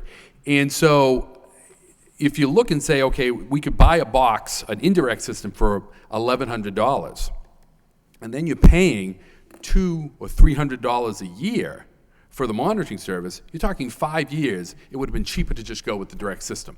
So I'm not sure where we paid double is coming from.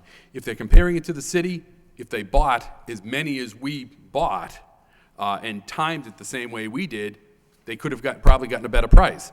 If they're comparing it to the indirect system, well, they're not getting the same bang for their buck. And we still believe that that's a better system to get the direct system.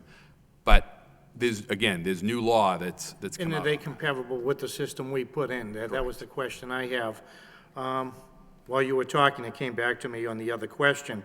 There was some notation in this letter that some companies were told they had to buy a system for each building, and they didn't want to. Yeah, and that's incorrect. Right. I asked about that, and I'll go back to the days I was letter carrying, and I won't say what municipal area, but there were 9 buildings. And if the fire alarm went off, it went off in one building. The fire department would come, stop in that building, run in and check, get back in the truck and go to where the alarm was set off. Right. There are areas in the city where multiple buildings are protected by one radio box, and we certainly would have allowed that for the complainant, who never asked. Never asked. They never asked us, could they do that? The Inspector General never asked if that was true. Right. And I'm here to tell you that it's not. That was the question I had for you. I kind of danced around it with the IG's office. I wanted to ask you. Right. But basically, they talked about getting together with the other people under 30G, That was their biggest recommendation. If you have a question, call them. Not saying this letter isn't important. It's very important. They thought it was serious. This is their remedy. And there was one other part down there, and if I can come to mind. No, but again, I asked a lot of these questions because we may be going to a regional system and to avoid this. But no, thank you very much. I want to just talk about that conversation I had with the IG's office. If I may, I do think that was the biggest, really the biggest issue that they had was the other entity that contacted them and raised these questions was another public entity, and it's very rare that we buy something.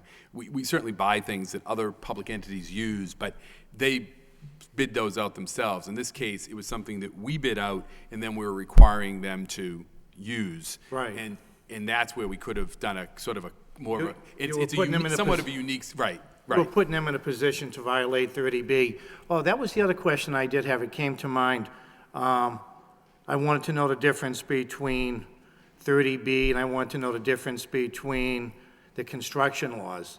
And I think it was taken out and added in one more journal or one more publication. Correct. Again, they're not saying that that's not important. It's very important because they said if the city had called us and explained the situation, we would have told them right away, go to construction. But those were the remedies that were given to me and the biggest issues. So. Thank you. Councilor Kennedy, and then Councilor Mercia. Thanks, Mr. Mayor. I have, I guess, three issues, three aspects that I'd like to address. And I was not on the city council when all this took place, but, and I accept that, that you didn't know, you didn't receive the letter. But it's almost just as bothersome that a letter, which is a serious letter, as Council Laurie has pointed out, the Inspector General considered it to be a serious matter. And when the letter arrived here, there was discussions that went on with the Inspector General's office over the letter. And so how does it happen that a serious letter comes into City Hall and the city manager doesn't know about it? I mean, I find that to be troublesome. The Inspector General, I assume that we don't get a letter from the Inspector General every month or even every year. So just the fact that you get a letter from the Inspector General, I would think would be a special event and something that even if it was not serious, that the city manager would be informed about it. So how does that happen, if you recall, that you didn't know about it until later? Well, I think it was an oversight. I think the department heads that were involved in this. Excuse me, an oversight on whose part? Whose oversight? The staff, people. Okay. But I think that there was, and I do think that there was probably some assumption that I was aware of it, which I wasn't. But look, I'm not here to, I've had my discussions with the staff people involved in this, and I'm satisfied with what happened and their regret that it happened the way it did. But we had, I think the best way to describe this is there were ongoing discussions about the fire alarm system. Not about the bidding, but about other aspects of the fire alarm system. The complaint from the large property owner that didn't want to maximize public safety with the better system. There was, talk of some litigation that might go with that. There was never any litigation involving the city of Lowell. There was some discussion regarding the monitoring of the non-emergency, alarms that came in that we had to handle.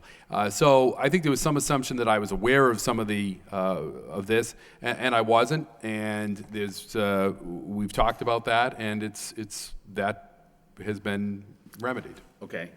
How many copies came into the city? Who received the initial? I think if you look at the letter, I think it came into 2 people. Okay. So it would be collective oversight is what happened. Both people didn't inform you. Right. Okay. All right, that's fine. But and so that's rectified. That's something that correct shouldn't happen again. Correct. All right. And when the bid went out, and Council Laurie, to go back to him again, sits on the council of the Middlesex Northern Middlesex Council of Governments, and they are looking into a regional solution. Well, they're looking into regional dispatch, which is different than the fire alarm systems. And that would be, any bidding that takes place there would be done by NIMCOG to bid for all of us. Okay, but if there was a regional dispatch, would everybody need to have the same alarm system? I think we would just program it to ring at the regional dispatch with the addresses. Okay. Is that just, that's what you think? That's what I think, and if the chief knows that, that's something that NIMCOG is looking at in their analysis of the implementation of a regional dispatch. But that's something that was not taken into consideration during the bid. But in fairness, probably back in 2009, maybe NIMCOG wasn't even looking at regionalization. They weren't. System. They weren't, and these discussions as to whether to stay with the Gamewell system or to go to this. This was I believe this was a unanimous vote to go with the radio system. So. Okay.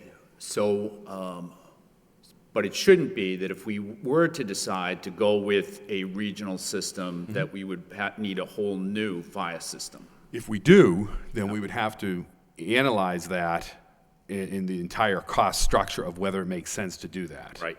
Okay. So if your savings is $500,000 a year for the next 20 years, and your cost of a new fire alarm system is $77,000. Yeah, I get that part of it. My last part is something that we spoke about at the last meeting, and I'm just still having a little bit of trouble with it. And that is this. Let's say, for instance, that I owned a 13-unit apartment building in the city. And so I pay a real estate tax based on that 13-unit apartment building. My real estate taxes go towards plowing the streets and schools and everything else, including the purchase of the new fire system. In other words, everybody here paid for a portion of that new fire system, right? Correct. Okay, including myself if I owned a 13-unit building. Correct. Now, having paid for that and the infrastructure that went along with that, aside from the box, I'm also being charged because I'm actually going to use it. I'm paying for the box. Correct. Okay, so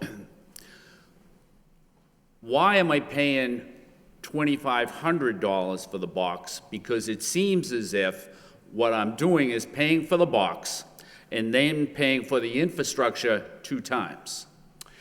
No, you're paying for the box separately. You're paying for the infrastructure along with the other 27,000 taxpayers of the city.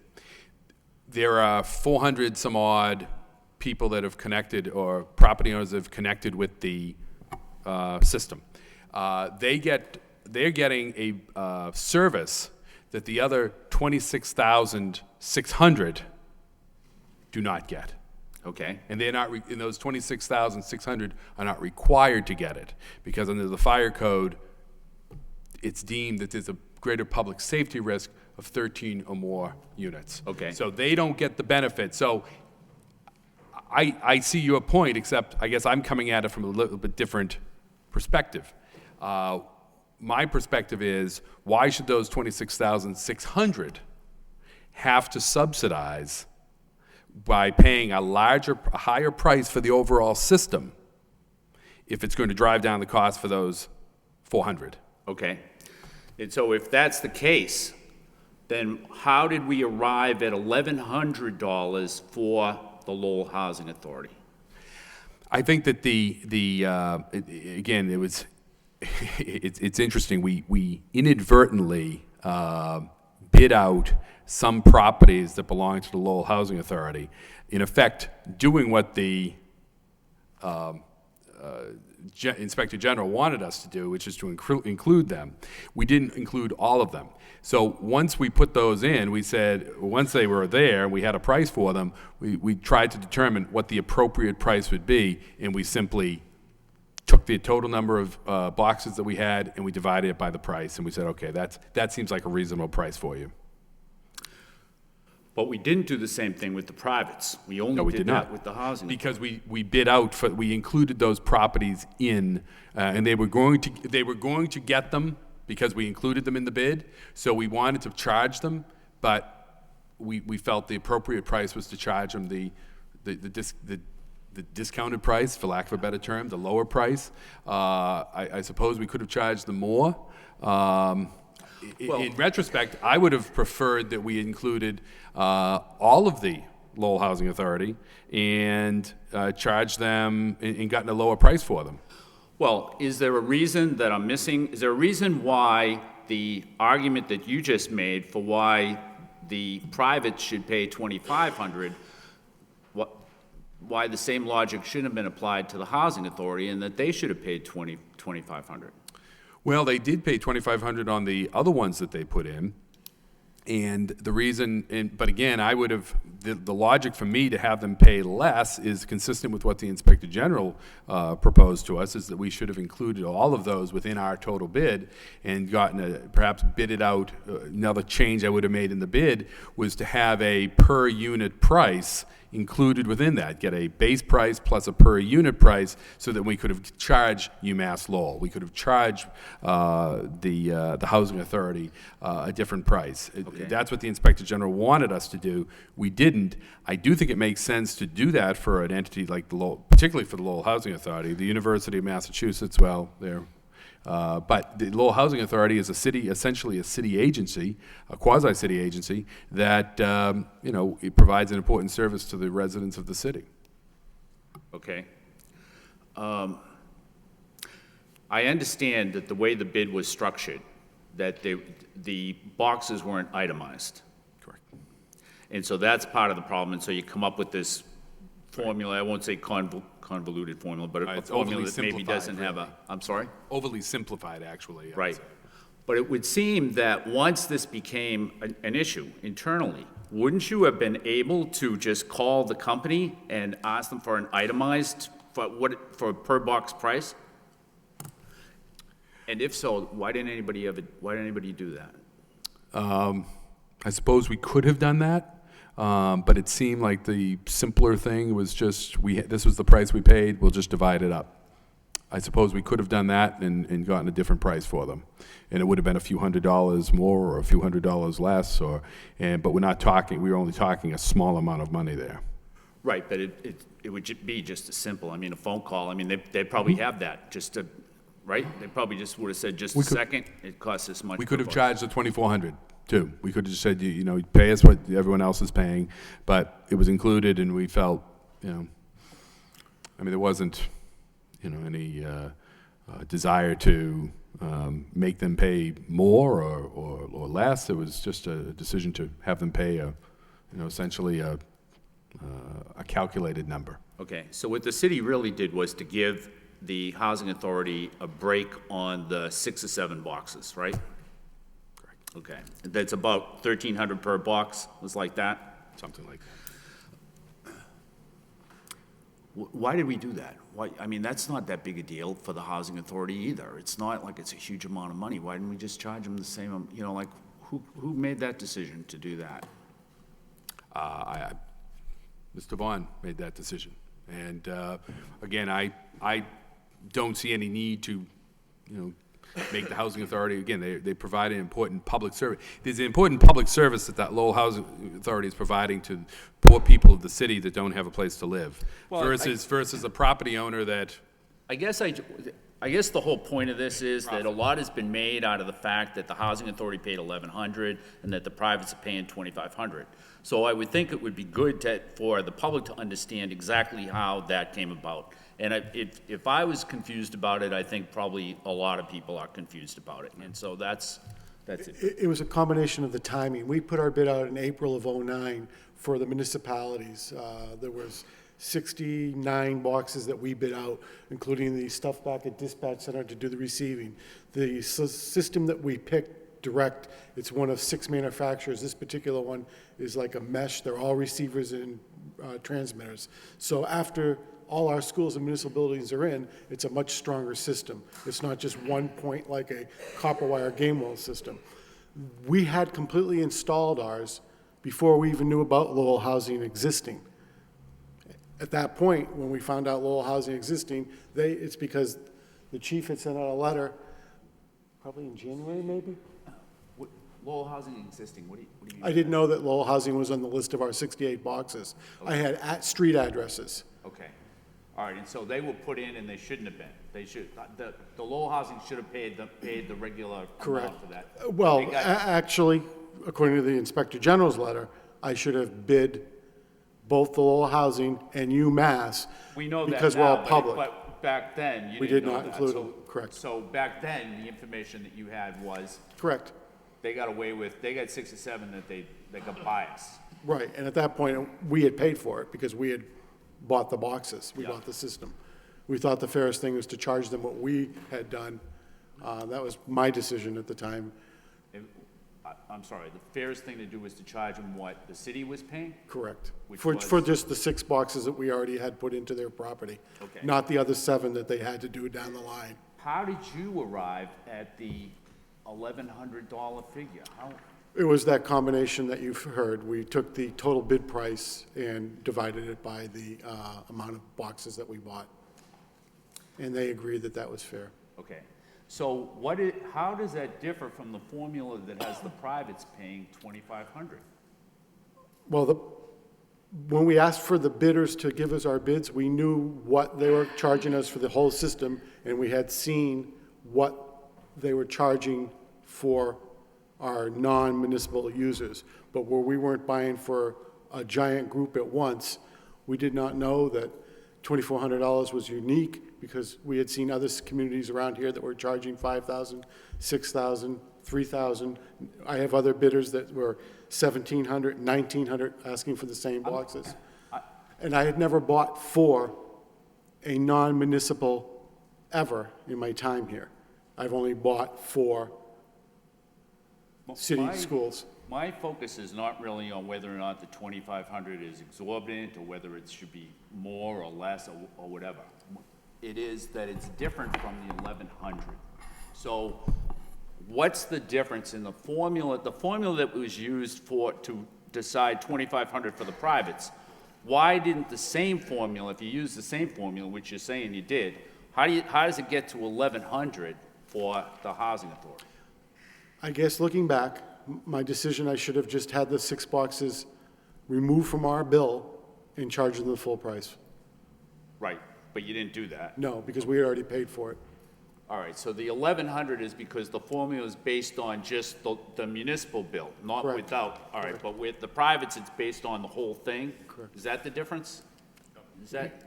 Counselor, we didn't set the $2,500 price for the non-municipal boxes. When they want to put a box on their building that's going to connect to our dispatch, they buy that box directly from East Coast Security. Okay. They're the ones that set the $2,475. That was not designed by a formula from the city. We had no input into what they would charge the non-municipal users.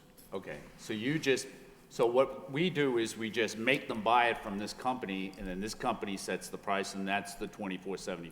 That's correct. Okay. Yep. And that's why the 1,100 is cheaper, because we didn't do it that way, because we never called to find out what the per box. We didn't call to find out. We'd already bought them. We said, well, we'll make the adjustment. We'll make the calculation in this manner. And it was the time, it was a year later when we ran into this. Okay. I mean, All right, so it could really have been done. It could have been done the other way. Yes. Okay, all right. And everybody keeps, just one thing, everybody keeps talking about 484 boxes. That is how many Gainwell boxes were in the city. But to date, the city only has 303 of these boxes installed, of which 62 are municipal, schools and cities, 13 are LHA, 33 are UMass, which leaves 195 for the Right. businesses. Why do we have less? Pardon me? Why do we have less boxes? Many occupancies chose to not install a radio box, to go with a central station. There were a lot of boxes out there that were on vacant buildings that businesses had moved or relocated, and they were just done away with. We also took out all the street boxes. You used to see the boxes on telephone poles, on corners. Those were all taken out. So now the only boxes in the system are actually on buildings, in buildings. Do you think it's a good idea to have those boxes on the street corners? I think it was a great source of false alarms. Yeah.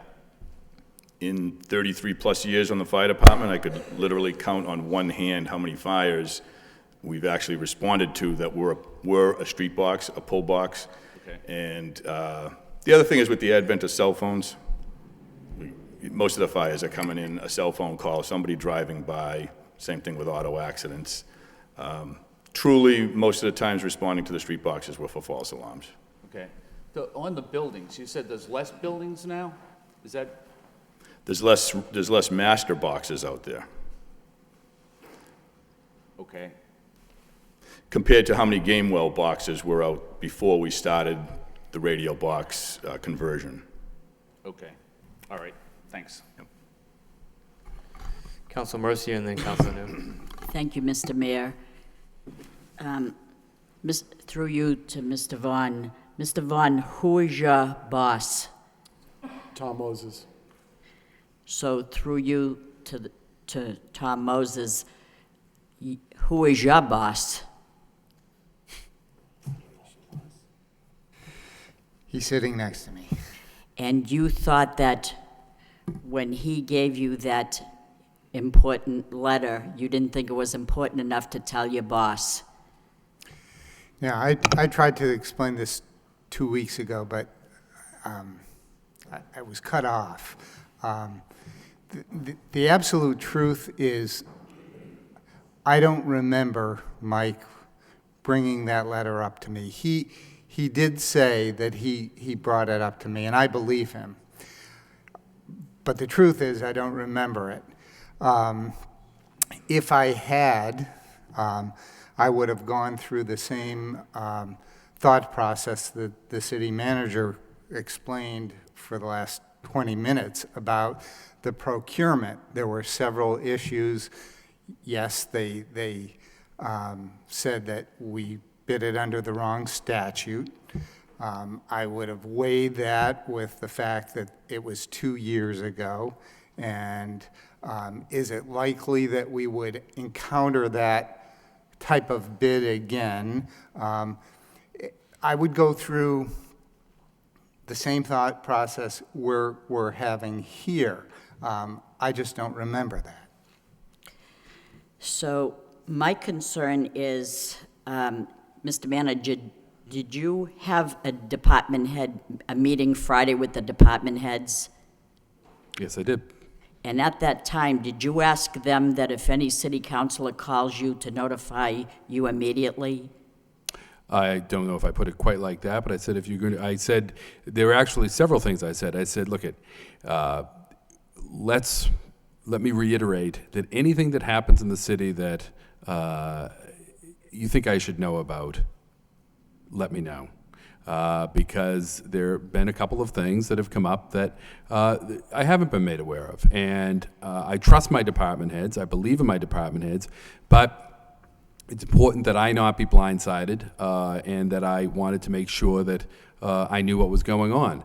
As part of that, I said, yes, when a city councilor contacts you, let me know so that I'm not caught off guard by that. Did you tell them that if you get any letters from the Attorney General, the District Attorney, or anybody else, please notify me? I think I included that within the context of, if things are happening out there, to let me know. Well, I'm troubled by the fact that you didn't know about this important letter, because I think it was very important, as Councilor Laurie said. So that troubles me that no one took it upon themselves to notify you of that letter. If Councilor, could I just say one thing? In the, the 6 years, over 6 years now that I've been city manager, there have been numerous letters and numerous issues that have been brought to my attention by the department heads. But this letter and a couple of other things that I should have been brought up to speed on, I wasn't brought up to speed on. But the department heads keep me informed. They let me know what's happening. I just wanted to reiterate that on Friday. Now, There seems to be a sort of a feeding frenzy of sorts on some of these things. But the letter by the Inspector General says that the process was flawed. You agree? Yep. The procurement did not comply with Mass General Law 30B. there was vagueness of the specifications contributed to deficiencies, the city violated the law and that this was not advantageous to the businesses and the citizens of the city of Lowell. And that sentence troubles me. I thought we were business friendly. Our whole functioning of government takes place because of taxes, the money coming in, generated mostly with the higher cost coming from the businesses.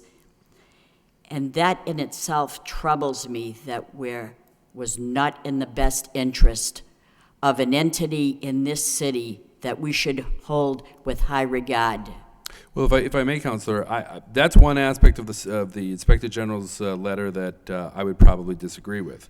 I do think it was advantageous to the majority of taxpayers and, in fact, businesses, that most businesses were not required to do this. Residents were not required to do this. This was for a small group of property owners that have more than 13 units that the fire code recognizes are at risk, and public safety should be paramount. As I think I mentioned, it was actually an interesting discussion with Councilor Kennedy, interesting public policy question as to the distribution of cost. The distribution of cost should be by the user in this case, not by the taxpayers. The taxpayers paid for the overall system, but the users should be paying for something that's unique and specific to their property. Well, so that's where I disagree with the Inspector General. Well, this is what I want clarified. The company sets the price. I thought I heard that's correct. The procurement officer say the company sets the price. Well, if the company sets the price, and the price was $24.75, didn't you say that the city bought in bulk, therefore it was more advantageous to the city because you bought in bulk? Correct. Did you said that? That's correct. So the company set the price, but you bought in bulk. Wouldn't you think it would be more advantageous to find out how many people are going to be buying this and put it all together in the form of bulk rate so that they could have a similar savings the way that the city did? Wouldn't we want to do that? That's my concern. I'm not sure we can do that, buy for businesses. The other issue is that we can buy specifically we can bid it out for 68 boxes, the system plus 68 boxes. We don't know. Right now, we could probably go out and say exactly how many systems or boxes we need for the multifamily structures that are out there. But that's right now. Then, down the road, more multifamilies come on, and we haven't included those in our bid. How do we then, and we can't expect the company to give us a price on an infinite number of boxes, depending upon how many properties are developed as 13 or more units. So therefore, it's set as a price per a private box after determining what the municipal cost is. And again, it's not unusual from any other community that's trying to do this same thing. Is the Lowell Housing Authority a part of this city in the terms of a department? Are we responsible for the workings of the Lowell Housing Authority? I think in part. I mean, yet they got a deal and. Well, again, I guess that really is true in part because they got a lower price for some of their units and a higher price or the regular price for others. Well, but we appoint the Lowell Housing Authority, and the bottom line to me is, I want to know what are we going to do to make things fair? What are we going to do to right the flawed process that took place for those that were a part of this? Well, that's my bottom line, and that is the whole general feeling question that I have regarding this issue. The Inspector General looked at the flawed process, and they did not recommend any changes. They have it in their power to tell us to make a change, and they did not. So I would say that the flawed process was determined by the Inspector General to be flawed, but not needed to be changed.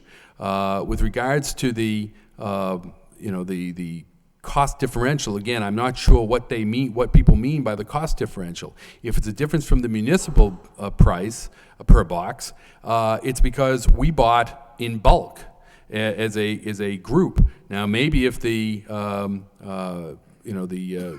other people bid separately or did something differently, they would get a lower price as well. Particularly now, given the recent change in law with the Springfield court decision. If you mean the difference in price, and I know I did read the article yesterday that you were quoted in regarding an entity in the city that wanted to buy an indirect system, then in reality, I would say that we're providing a better savings, because we're providing a $2,470 cost that will last for the next 50 to 60 years versus the lower cost indirect system that would cost $1,100, and then that entity would have to pay a monthly monitoring fee that would come to $200 or $300 a year. So within 5 or so years, you're up to the same price that we have, but it keeps on going. You have to figure because it's of a higher quality, it'll last for years. I don't buy that. I bought a brand new car off the showroom floor that had a high standard and lasted me hardly any time at all. It broke. Counselor, I didn't say it was of a higher quality. I didn't make a. Well, I don't know how you can determine. Well, what gives you the conclusion that this lasts for life? Because we've looked into it and heard from people that are in the business that these radio boxes will last a very, very long time. There's nothing in them that's, moving. They're just computerized devices that computerized devices break down too. I don't know. True. You can't set that in stone. I don't buy it. No. Someone told me this particular car will last for years and years and years. I bought it off the showroom floor. I had it just after the warranty ran out, and it died. I could have bought a junk at a junkyard, and it would have lasted longer. Well, again, there's moving parts, whereas radios, which are probably a better description of these than computerized devices, radios last forever. It's a matter of opinion, but that's all I have to add. Councilor Noon. Thank you, Mayor. Mr. Manager, through you to the Chief, the questions regarding this matter. The business was told to use the East Coast security. Was there a good reason for that, Chief?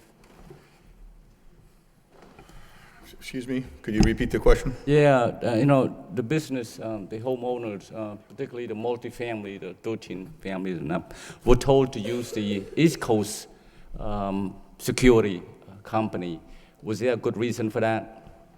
Yes, once East Coast was awarded the contract to install all the receiving equipment in our dispatch center, theirs was the only boxes that could be put on the system. Other boxes wouldn't work on the system. They wouldn't be coded correctly. They wouldn't be received at our dispatch, which is the norm in just about every city and town that has a radio box system. They have one vendor that they put on the system. So this is not just unique to the city of Lowell. That is, the city of Lowell went out to bet for one company, the other multifamily will have to go with it because it conform or compatible to the system in the city. Is that correct? That is correct. It's not unique to the city of Lowell at all. All right. Thank you, Chief. Mr. Manager, would the outcome have changed if the city went out to bet under the public construction law, that is Chapter 149, rather than 30B? I understand going forward you're going to have to change that practice, but then at that time, Not a large change in price. No, it's really there's some different wage issues that might have played in here, and there's some the advertising is different, but other than that, it's the same. Did we use prevailing wage? Yeah. If we use prevailing wage, that takes that off the table. I Right. was trying to dodge that one. So no, there's no prevailing wage law. It would simply have been a change in advertisement. I understand that you spoke of going forward, changing the practice, and I heard that Councilor Laurie spoke of the conversation he had with the IG, that is going forward, is the best practice would be to bring all the party to the table and then, discuss that and went out to bet on certain companies and whatnot.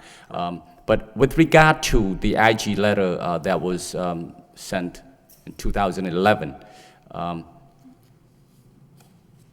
there was no fine, there was no statement saying you have to go out, you have to rebut this.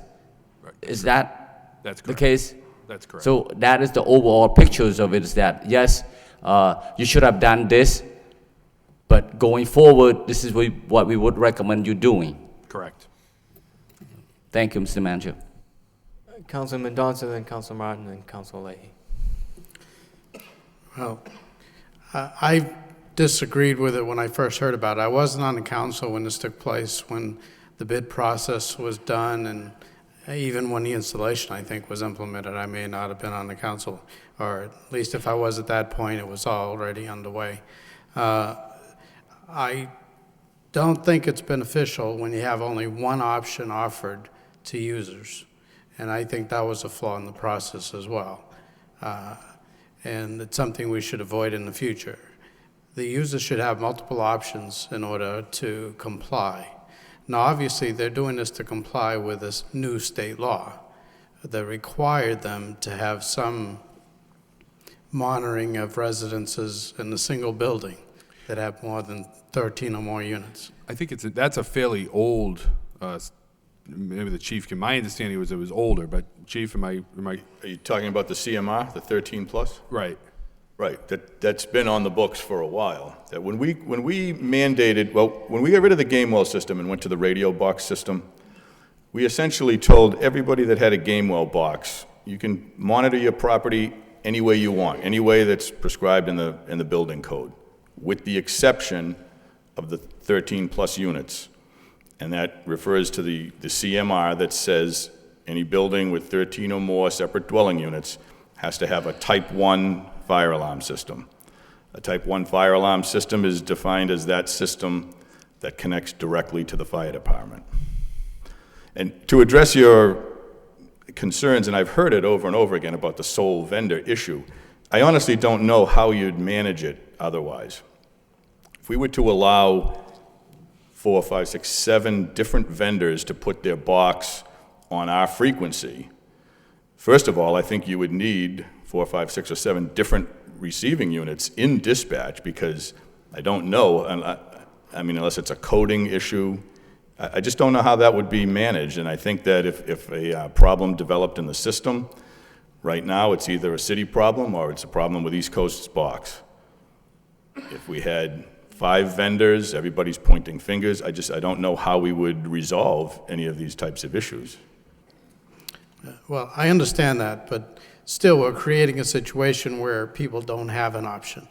And some of it is because of state law. It's not like the city just decided to make these regulations. These are state regulations. But as the manager mentioned earlier, under the telegraph system, people had no choice. You bought a Gamewell box. They were $2,200 wholesale before they were marked up. It was the owner's responsibility to buy it, paid a $300 connection fee. They didn't have the option to go to a different box to put on that telegraph system. It was a Gamewell box. And this issue has never arisen in all my time. And was that their only option? They couldn't use a monitoring service for that to comply with the law? If it was 13 or more units, they needed to be directly connected, which would have been the Gamewell system. Okay, so really they didn't have a choice even before this? Correct.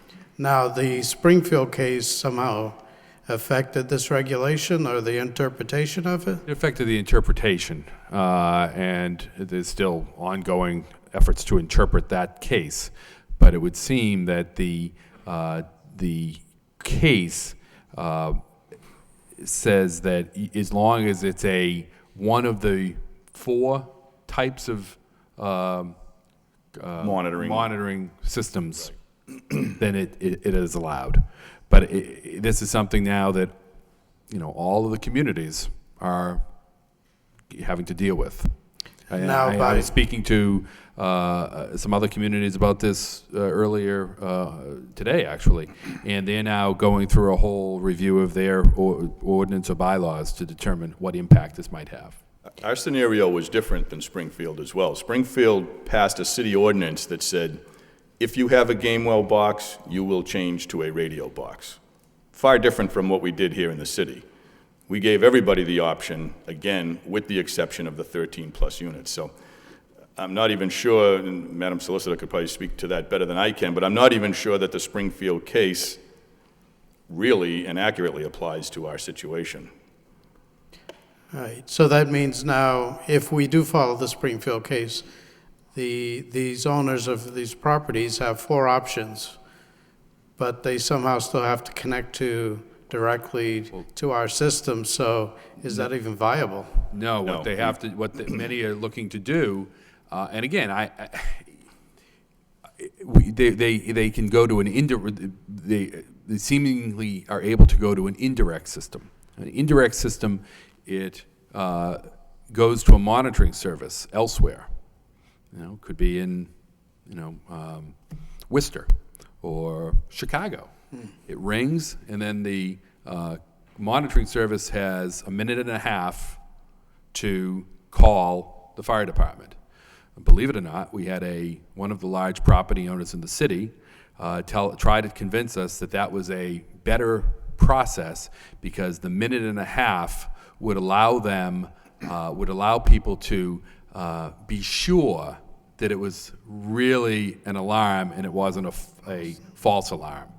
I think if you would ask not this fire chief, but any fire chief or any firefighter, that minute and a half is a very important time to go out and start responding to a call, and you wouldn't want to delay that. The experience we've had as well with the indirect systems is that sometimes we've tested them in locations, and we don't get a minute and a half. We get a much longer period of time before the monitoring service actually makes the call. So, and again, I think it's, in the long run, it's more expensive to go with the indirect service, but it's very unfortunate that some of these property owners would prefer to, in the short run, cheap out for a few $1,000s and jeopardize the safety of their residents, their tenants. I'd also add, when we've been told or heard that certain fire alarm companies have said, I could have put the same box on your building for $1,000 less or $1,500 less, in all likelihood, they weren't talking about a box directly connected to our dispatch. They were talking about a radio box connected, as the manager just described, to a central station company. Very different coverage. And I almost think that was put out intentionally to kind of confuse the issue, but... Well, in any case, this letter was provided to the city long after all of this was done and completed. Correct. So it wasn't anything like we were told in advance of it being awarded or before it was implemented that it was flawed. It was only after the entire process was completed. And I would disagree with one point in that they say it's disadvantageous, as I think as you tried to make the point, to the general resident of the city. It may have been disadvantageous to the owners of these properties, residential, 13-plus units. But I think overall, if you look at the bids, it's highly advantageous for the rest of the property owners. I mean, it is a very low bid for what we got. And what we're saying is, gee, why doesn't everybody else get this cut rate price? But you've already stated why that is. Now, to the question of what can we do for these property owners that are affected by this that would be fair. And the question is, what is that? Well, I can't judge that unless we know what the economic impacts were actual. Those we've seen numbers thrown around, but what are the economic benefits as well? I mean, I know I've heard that we were supposed to be charging a monitoring fee for people to connect to the system. So those people that changed over have not received a bill for that fee for I don't know how many years. So it'd be interesting to know what that adds up to, and if they don't get charged this year either, how much that is.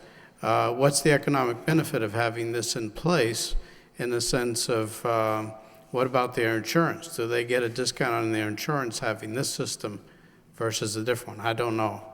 But it's something you probably need to take into account. What would it cost if they were in another community around us to have this, whatever system it is that that community has in order to be compliant with this regulation? And I think we need that information before we decide, do we need to do anything more? Have we caused an economic impact on these businesses? But maybe there are benefits, and maybe not having paid the fees over a period of time, maybe the adjustment's already taken place. But I won't know that, and I'd ask that if you could put together that information provided to the council, then we could actually make a decision on, and a recommendation on, do we need to do anything in order to make this a fair process for these businesses? Thank you. Thank you, Council. Council Martin, and then Council Leahy. Thank you, Mr. Mayor. Just a couple of points. One is I don't really want to dwell on the Springfield case, but I've read that, and I agree with the chief that I don't think that necessarily applies to our system. That process in Springfield was a local ordinance, and I think what we're faced with here are two competing state regulations. We have a set of public bid regulations, and then we have public safety regulations, where the power and discretion of the fire chief is really paramount.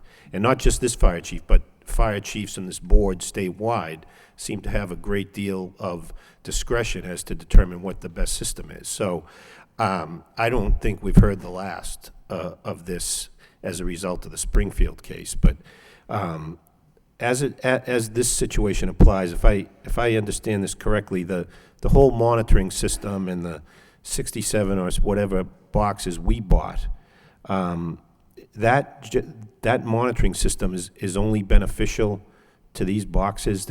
If I have a fire at my house, is there going to be any benefit because now we have this new system in place, Chief? No.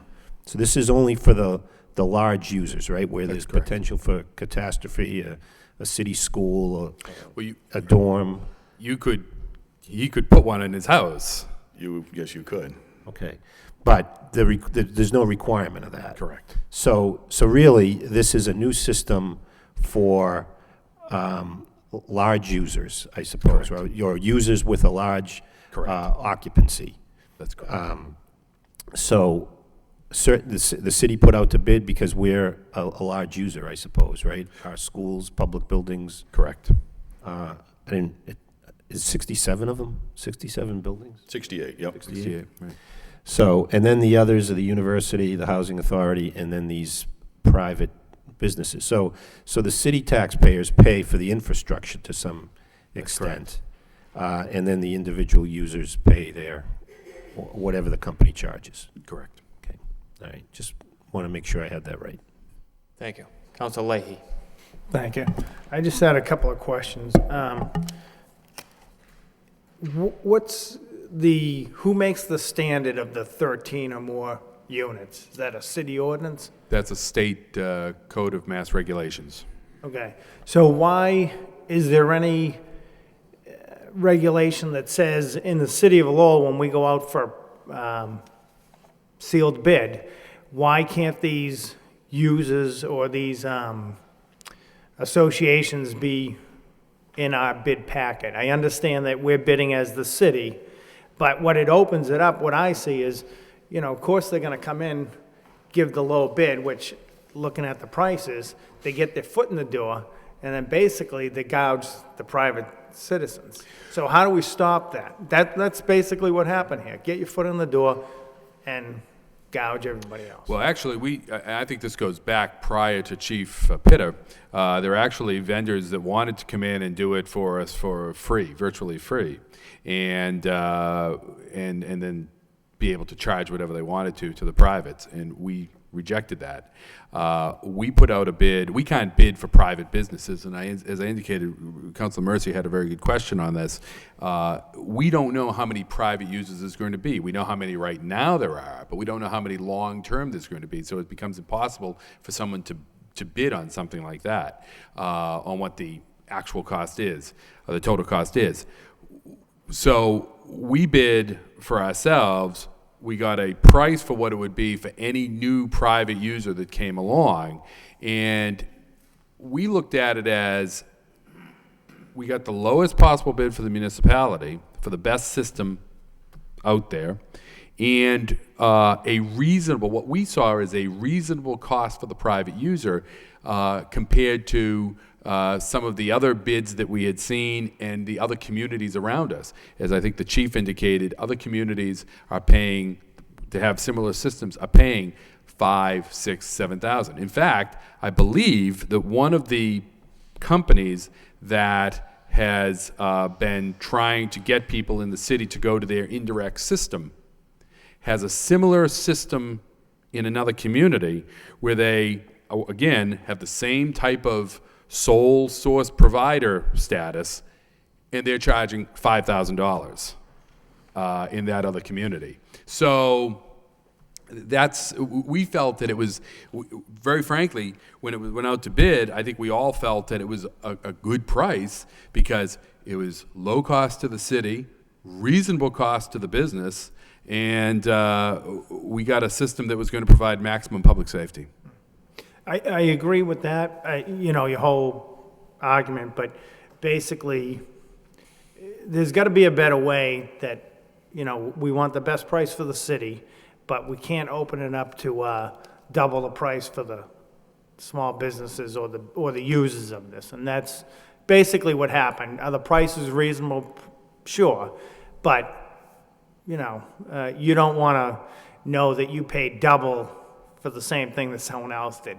And that seems to be the whole point here. So if there's any way that we can petition or change something with the IG's office, I mean, that's what the issue is here, I mean, these users in the city, because it looks like we bought about 68 boxes. Correct. And then we had about 195 private entities. Somebody's got to, if we can stand up for these private entities somehow, that's what we should be trying to do. So, Well, I understand what you're saying, but black and white, it's 1,100 and 2,400. It hurts. So, thank you. Councilor Laurie. Thank you, Mr. Mayor. And again, that's one of the questions I had with the IGs, and we really didn't get into a conclusion, but more or less my dilemma. How do you come up to a comparable price of compensation? We're using taxpayers' money. So for me to take a vote and give taxpayers' money back to a business who is getting some type of benefit from the system, where do you make that conclusion? As I said earlier, I can walk down the street, someone will say, oh, my house is appraised way too much, I'm getting screwed, I want a rebate. Well, there's a way you can go down to City Hall, go to the assessors, and put in on a piece of paper and file and some type of for rebate, and if you get it, you get it. If you don't, so what's the system here? Right. That we say to a business, and again, I could talk to the chief, the same companies. Maybe a better question is the other companies that came to bid. How much were they going to charge the businesses for box? Was it higher or lower? I think it was a mix of both. There was some that, I think the low was like 1,900, but then there were others that were upwards of 3,500? That was correct. But we only got it from the bidders that we did interviews with. So we only did it for the top 4 scoring firms. And it was 1,900, 2,400, 1,795 plus 150, and that was without the programming cost. So one company actually had a lower cost. Correct. And But it a was higher everyone- overall cost. They were 112, 400. So this was the cheapest box, basically, to the consumer also. It was the highest scoring box by the fire department and their technical review committee. No, I And they understand viewed that. it as because it was the only box that did that web mesh interaction theft. But I'm asking the cost of the box for the consumer. Correct. We've focused on $2,400. That was the, on this box. Correct. In this conversation. If we took the other bids, what was the lowest bid? 1,900. So there's probably a $1,300 difference. 500. 500. $1,900 versus $2,400. Right. Okay, But that would have cost the city government more, okay. An extra $40,000. the extra $40,000. City would have paid $40,000. They would have got the box for $500 cheaper. Is there a monthly fee with that box? No. Well, only the ordinance if you ever. Right, the ordinance, but not the monthly servicing like the indirect system would have. These are everything we bid were direct systems. We purposely put it out to allow proposals to come in, so any one of the manufacturers could make their best case why they met the specification the Right. fire department put out. And we had the Keltron system, the Digitize, the SIGCOM, the AES, and the King Fixer. Those are the manufacturers. The people that actually bid, though, were the companies that do the install, East Coast, RB Allen, LW Bills, Mammoth. And all the other boxes were higher but one. One was 1,900. Correct. Who was that? That was from RB Allen, that was the Digitize system. And they would have charged the city an extra $40,000. $112,400. So it would have cost the city $112,000, okay. So it's a $500 difference from the lowest box on. Okay. Thank you. Thank you. Councilor Kennedy? One final question, maybe.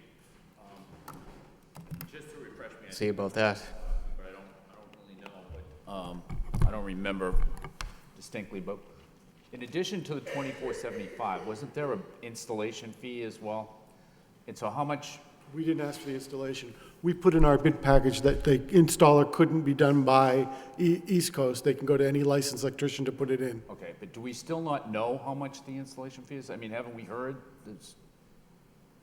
Nobody knows. I don't know. I know I did a quick survey of other cities and towns, and they run from $500 to $1,500, depending on what it requires. Okay, well, we don't know how much it is now. But when we compare to other communities where they're paying, you say, up to $5,000, does that include installation for them? I mean, are we comparing apples and apples? No, oftentimes that's just the price of the box. Okay, Yeah. thanks. Thank you. Any further discussion on the communications? Entertain a motion to accept and place on file by Councilor Martin, seconded by Councilor Lowry. All those in favor, signify by saying aye. Opposed? So voted. Being after 7 o'clock, now move to the public hearing section. Order of taking and acceptance of Elliott Drive and Knob Way. Motion to waive the full reading by Councilor Mendonça, seconded by Councilor Martin. All those in favor, signify by saying aye. Opposed? So voted. Reading by title in City Council, order of taking and acceptance of Elliott Drive and Knob Way. To take by eminent domain and fee of certain parcels of land in the city of Lowell for municipal purposes, to wit, the layout and acceptance of Elliott Drive and Knob Way and other municipal purposes associated therewith. At this point, we'd open it up for a public hearing for those wishing to speak in favor. In favor? In favor. Seeing none, that portion of the public hearing is closed. I'd open it up for those wishing to speak in opposition. In opposition? In opposition? Seeing none, that portion of the public hearing is closed. What's the wish of the council? Move to approve. Move to approve by Councilor Martin, seconded by Councilor Mendonça. Roll call, please.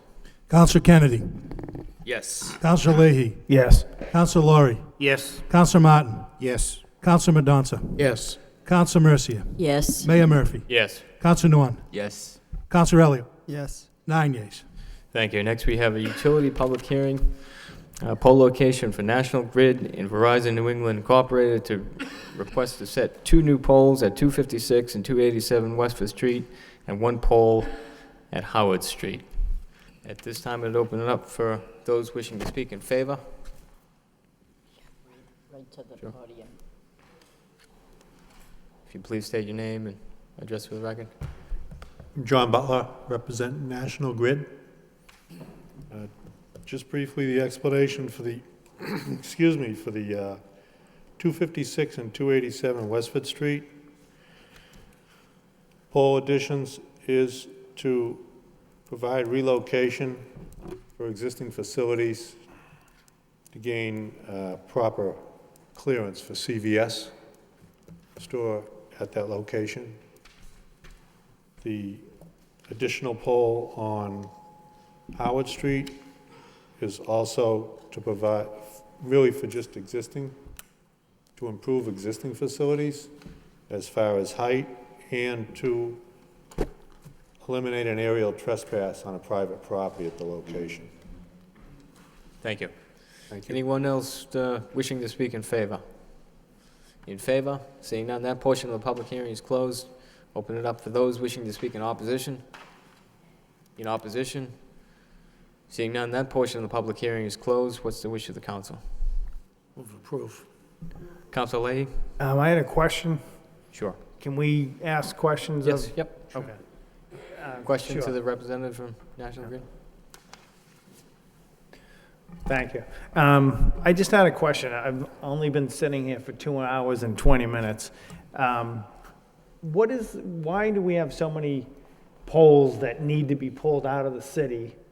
They're wrapped up, they're cut, the wires are gone, and how do we know whose pole it is and why it's sitting there?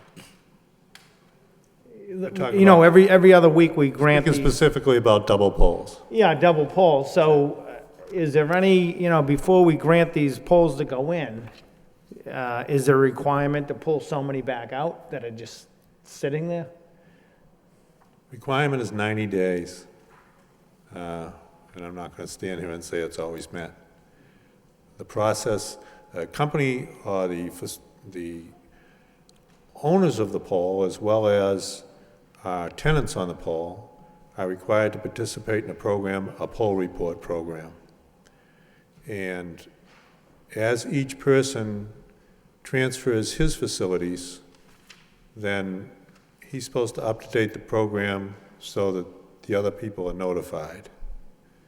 It's generally, for construction purposes and safety purposes, because we're at the top of the pole, it generally is electric, public space allotted, which would be fire alarm if they still have a hardline system. Doesn't sound like you folks are going to have that. And then it would be cable TV and then phone. So anywhere in the process, if someone doesn't provide notification that they're done and it's the next person's turn, it can stay for a long time. In many cases, municipalities do some periodic inventory of their own to make sure we're in compliance. I'm not assigned actually to Lowell, so as far as large projects and what we actually have going on in your community at this particular time, I'm not aware of them because I'm not assigned here to this particular city. But that's the process. Okay. And the company will make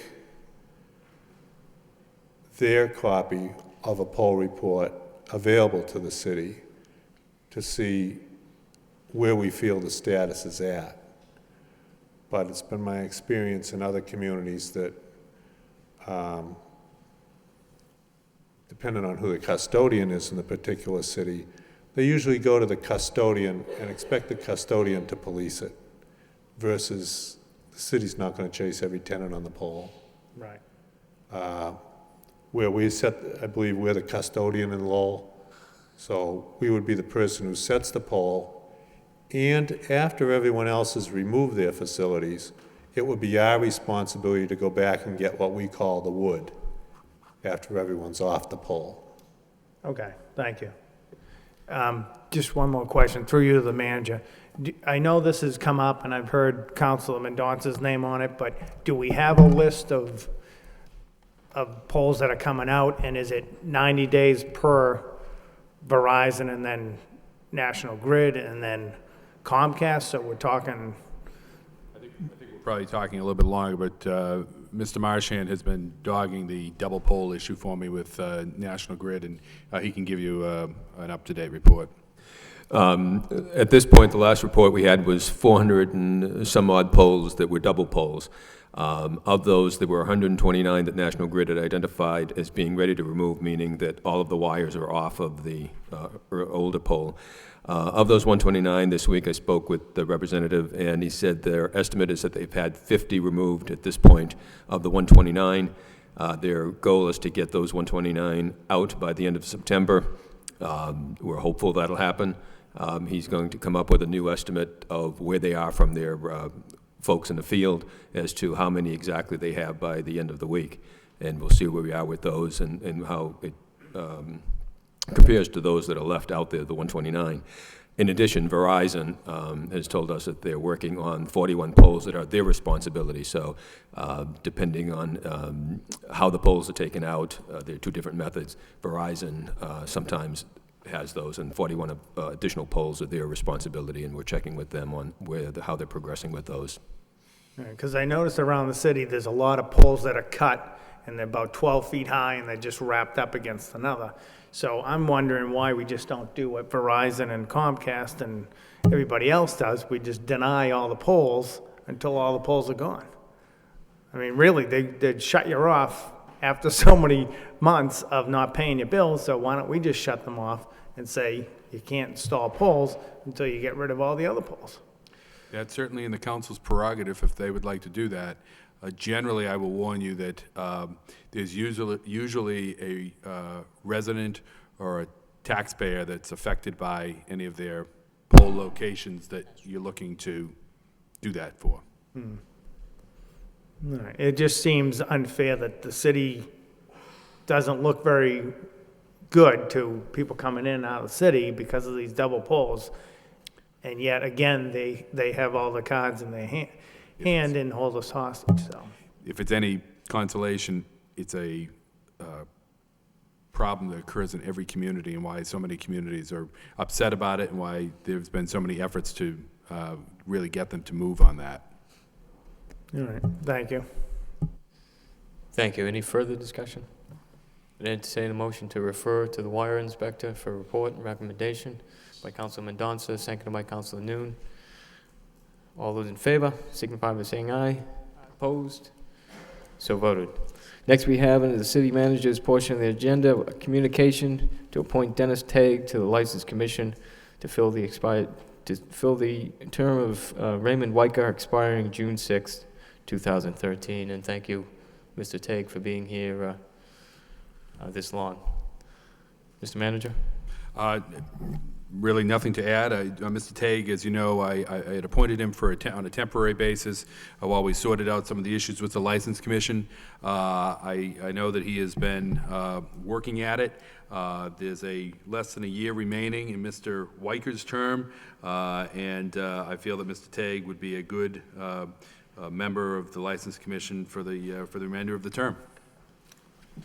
And I appreciate him coming, as well as the other board appointees that are here tonight. As I indicated to them, they've all learned a lot about radio alarms, fire alarms, so it's been a good evening for them. Entertain a motion to approve by Councilor Martin, seconded by Councilor Laurie. Councilor Kennedy? On the motion, what is Mr. Tague's intention regarding the Election Commission? Because he also sits on that as well.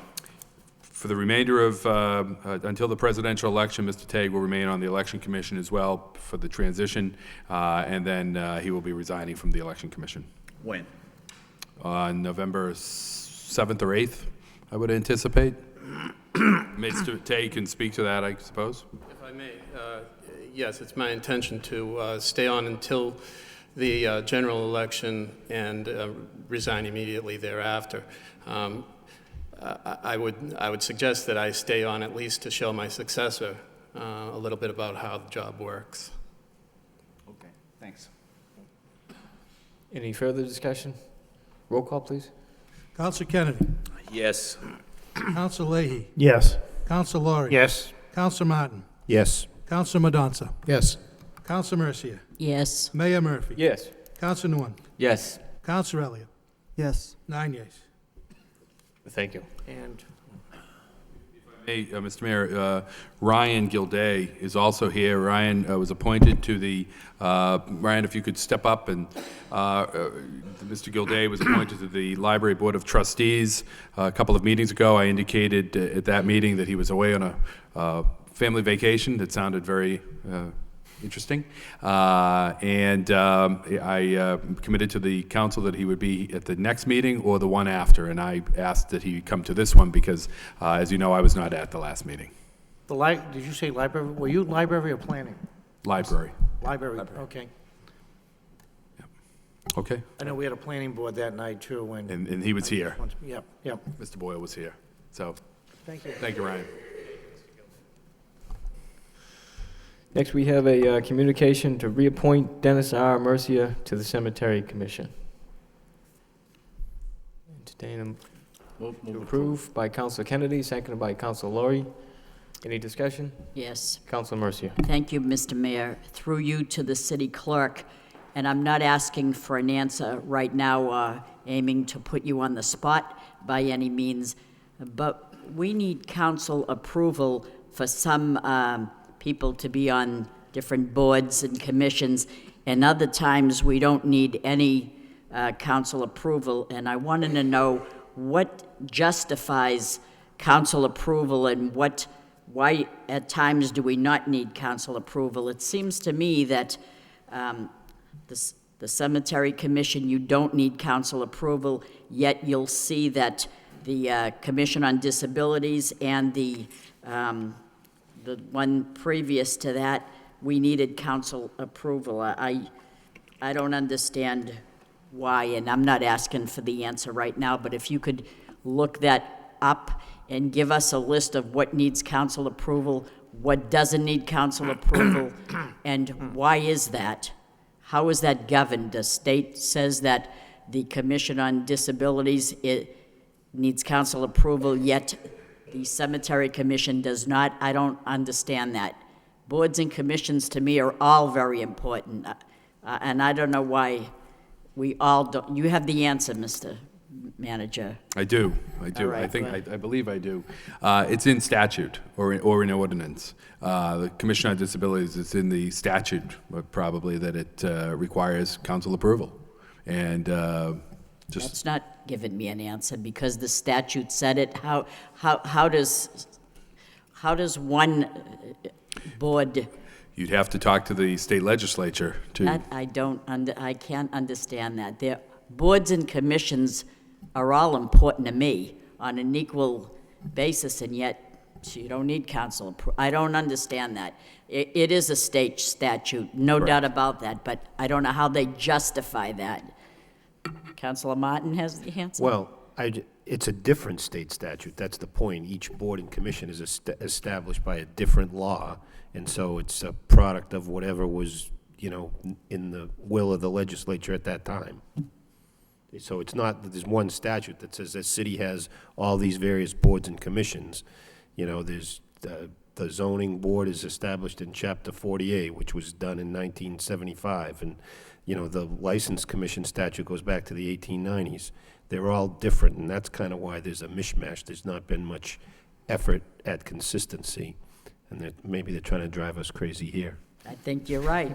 Yes, we don't need an answer, but thank you very much. It might be working.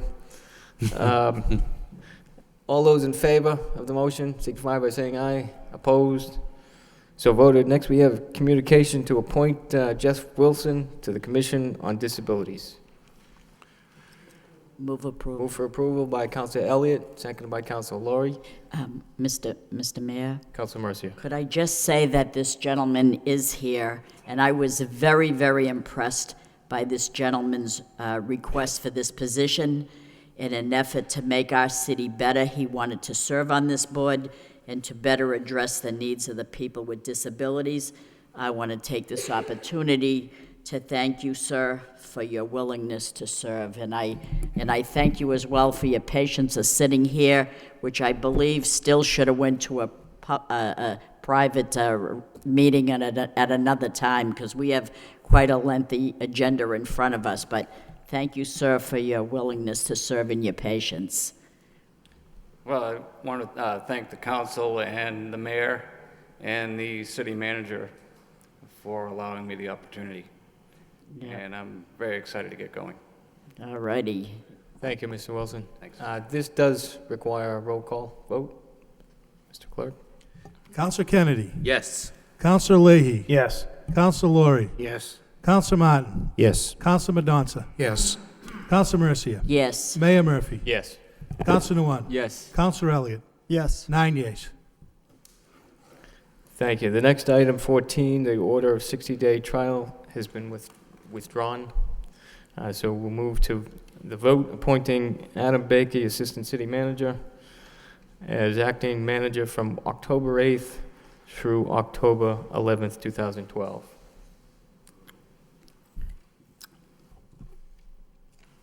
Motion to waive the full reading by Council Mercia, seconded by Council Mendoza. All those in favor, signify by saying aye. Opposed, so voted. Reading by title in City Council vote to appoint Adam Bakey, Assistant City Manager, DPD Director, as acting City Manager from October 8th, 2012 through October 11th, 2012. Council Mercia. Thank you, Mr. Mayor. Through you to the city manager, this is exactly what I'm asking for on my motion. I don't know if there's a policy in place that governs you to do this, so you're exempt from my criticisms, but I always like to see it in writing to know that it's there and who you're appointing. As it is, you're appointing someone different, Adam Bakey. You usually appoint Tom Moses, so I like to see that. I don't care if you go on vacation or you go to a conference or you're in your house. I don't care if you're across the street. If you're on vacation, you're on vacation. I just want to know about it. So my motion down the road, numbers, whatever it is, speaks for itself. Thank you. Thank you. Apparently, Mr. Bakey got the short straw. Councilor Elliott. Thank you. So, Mr. Manager, there was a communication also in our packet. You're appointing Adam to go to this conference in Phoenix, correct? That's correct. And how much does this cost? The total cost is approximately $2,500. And the city has to pay for that? I know going to the conference was in your contract, but the city has to pay that $2,500? That's correct. Okay. So is this considered work, or you don't take vacation time for this either? This is work. This is work. Go. And in fact, this contract is very specific that the attendance of this is not to be taken from a vacation. Okay. And we did get that report on vacation time. So the other conferences, is that the same thing when you go to those, that you don't put in vacation time? This is really the only vacation, this is the only conference I attend. That is like a vacation. It's like right? a vacation. Adam's going to be running the show. So, no, this is the only real conference I attend. I go to the MMA conference in January, and there's a managers conference in June, but those are close by, and I think there's one overnight in one of them, but that's all. Okay. I did want to ask you a question, Mr. Manager. Actually Cheryl Wright, she's not here. She did get us the report on your vacation time. So you do carry over, 175 hours. Is that in part of your contract? That's the maximum? Yes, I can. City ordinance? It's in line with city ordinance that I'm allowed to carry over 1 year's vacation, which in my case is 5 weeks. And last year, I don't believe I carried over the entire amount. Actually, there was a little bit of a mix-up on that, and so I didn't carry over the entire amount. But most years, I give back some of my vacation time. Okay. Can I so, Mr. Manager, it came to my attention, it kind of coincides with something Council Mercia said, but do you teach during the day at UMass Lowell?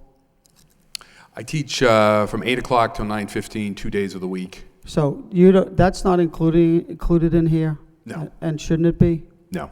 Why not? Again, my contract allows for me to teach so long as it doesn't interfere with my overall duties. So I understand if it's at night, but that's right in the middle of the day. Well, I wouldn't call 8 o'clock the middle of the day. Well, it's the middle of my day, so I'm sorry. In fact, for instance, last night, I was with the school committee until almost midnight. And tonight, I anticipate I'll be here till a lengthy hour. 8 o'clock in the morning is, most people aren't starting their days at that point. I actually start most of my days around then, but those 2 days I teach. Okay. I think when it's, again, at night, that's fine. I didn't even know about it, if it's fine, but when it's during the workday, I think that would have an effect on, on what's going on, particularly early in the morning when who knows what issues are forthcoming, but, so we'll agree to disagree, and I think if you're doing something outside of work business, it should be vacation time. Thank you. Any further discussion on the appointment of Adam Bakey as acting city manager? I'd entertain a motion to approve by Council Leahy, seconded by Council Laurie. Roll call, please. Council Kennedy. Yes. Council Leahy. Yes. Council Laurie. Yes. Council Martin. Yes. Council Madonza. Yes. Council Mercia. Yes. Mayor Murphy. Yes. Council Nguyen. Yes. Council Elliott. Yes. 9 yeas. Thank you. Next, we have a vote license agreement for an overhang awning at 14 Cabot Street, Charlie's Pub. Motion to waive the full reading by Council Mercia, second by Council Noon. All those in favor, signify by saying aye. Opposed, so voted. Reading by title in City Council vote. Authorizing city manager to enter into a license agreement with Pub Ram at Charlie's LLC to encroach upon the City of Lowell property at 14 Cabot Street, Lowell, Massachusetts. Move approval. Move for approval by Council Mercia, seconded by Council Laurie. Any discussion? Roll call, please. Council Kennedy. Yes. Council Leahy. Yes. Council Laurie. Yes. Council Martin. Yes. Council Madonza. Yes. Council Mercia. Yes. Mayor Murphy. Yes. Council Nguyen. Yes. Council Elliott. Yes. 9 yeas. Thank you. The next two items will be taken together in this vote. They're both grants to vote, apply, accept, and expend grants of $800,000 and $5 million. Motion to waive the full reading by Council Laurie, seconded by Council Leahy. All those in favor, signify by saying aye. Opposed, so voted. Reading by title in City Council vote. Authorizing the Division of Planning and Development to apply for, to accept, and expend funds from two grants up to a total of $5,800,000 to support the downtown Lowell Transportation Evolution Program and the Lord Overpass Jackson Street improvements. What's the wish of the council? Move for approval by Councilor Newman, seconded by Council Leahy. On the motion, Council Leahy. Yes, I just have one observation. This is all the work that's going on downtown? Okay. Do we have any control? I noticed like over the weekend, Central Street, they're doing the work, but during the weekend, if it's not cleaned up properly, like the pylon, the cones, were kind of scattered along the sidewalk, so it kind of gives the impression that people shouldn't park there. Can we just try to do, whoever needs to be informed, so it doesn't hurt the business during the weekend? So people, if you can park, it looked like there's enough room to park. It should be obvious that, businesses are open and you can park and. I'll follow up with the DPW on that. Thank you. Thank you. Councilor Martin. Thank you, Mr. Mayor. One of these grants I notice is for work in and around the Hamilton Canal District, and I just wanted to comment. I had the opportunity to attend the groundbreaking ceremony on Friday with Councilor Laurie for the next phase of commercial development in the Hamilton Canal District of approximately 50,000 square foot building. Trinity has not yet received, doesn't have a tenant commitment yet, but they have received a financing commitment and are moving ahead, which I think shows their confidence in commitment to the project, and I think that speaks well to the city. It's a difficult commercial real estate market still in many places, but we have a developer here proceeding with the next phase of the project. So I know Mr. Bakey and his staff, manager, have been diligent about keeping Trinity to the timeline they committed to, and it's good to see this project continuing to move ahead despite the difficult economy in at least in this type of commercial real estate. So, Thank you. Any further discussion? Councilman Mendoza. Just a quick question. In the plans that I saw for the Hamilton Canal District, Jackson Street would eventually be extended to Fletcher. Is this included in this project, or is that a separate phase? Or is that still on the plan? Ms. Bakey couldn't, there's a large plan for that whole Lord Overpass area and that. Yeah, there are two separate grants. The $800,000 grant is specific to the core downtown and some of the recommendations of implementing the recommendations for traffic patterns that were in the Downtown Evolution Plan. The $5 million grant is for the extension of Jackson Street, as you described, to meet at what would be a new four-way intersection with Thorndike, Dutton, and Fletcher. And in order to do that, it actually requires some modifications to the ramping coming down off the Lord Overpass. And so that would be part of that project as well. That's what all has to happen as a package. And that, when that work happens, it will help to facilitate the access for the trial court as well as the Hamilton Canal District. Thank you. Thank you. Any further discussion? Roll call, please. Counsel Kennedy. Yes. Counsel Leahy. Yes. Counsel Laurie. Yes. Counsel Martin. Yes. Counsel Mendoza. Yes. Counsel Mercia. Yes. Mayor Murphy. Yes. Counsel Nguyen. Yes. Counsel Elliott. Yes. 9 yeas. Thank you. Next on the agenda, we have the executive session. I might suggest that we take this up at the end of the rest of the items on the agenda. Move to delay. Move to delay by Councilor Elliott, seconded by Councilor Laurie. All those in favor, signify by saying aye. Opposed, so voted. Next, we have reports for the subcommittees. Any reports? Councilor Elliott. Thank you. I do have a report. It was from the Handicap Commission meeting. There's actually another one this week. There were just two items, significant items, that I should have brought up 2 weeks ago. One of them I did bring to your attention, Mr. Manager, or Mr. Marchand, and that was the status of the equipment with LTC. I don't know if you have an update or not, but it would be good to have for tomorrow. You know, what is the status of getting the closed caption for this meeting? The most recent information I had on that, and I'd have to go back and pull those numbers to be more specific, but I believe it's about $13,000, and I believe we've been in touch with Mr. Lastman to advise him of that cost. Okay. So is it going to happen? Is it? I mean, because there's the question at the last meeting, Mr. Manager, was money from 2012 of $20,000 was dedicated specifically for that, and it's, you know, the hope was that it was going to be up and running at this point. Right, that was, and perhaps there was some miscommunication, misunderstanding. I had a meeting with the Commission on Disabilities, and we talked about that, and there was some discussion going on with, I believe, Watertown that did some work on that. But we can, again, we've been in touch with Mr. Lastman. We can work with him to move forward on that. It's a priority, certainly for us, to work with the Commission, and has been. But there was some discussion going back and forth with some work that another community had done along those lines that I believe they were going to have. I thought they were going to have someone come to one of their meetings to talk about that. She did come to the meeting. Okay. You're right, Mr. Manager. She was from Watertown, and you know, they have a very successful program. Right. So I guess it would be good, because here is the issue. You know, what is the status of purchasing software equipment and getting an interpreter Right. to do the meetings?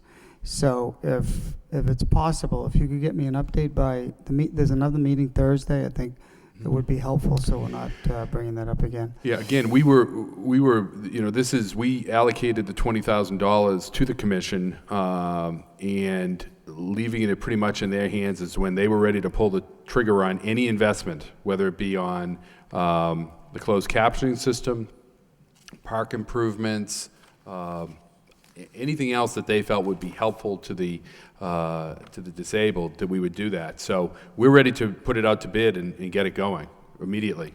Maybe it was, I don't know, and I will get to the bottom of it, but the chairman or the members thought it was either the city working with the LTC. I guess we need to know who is, Right.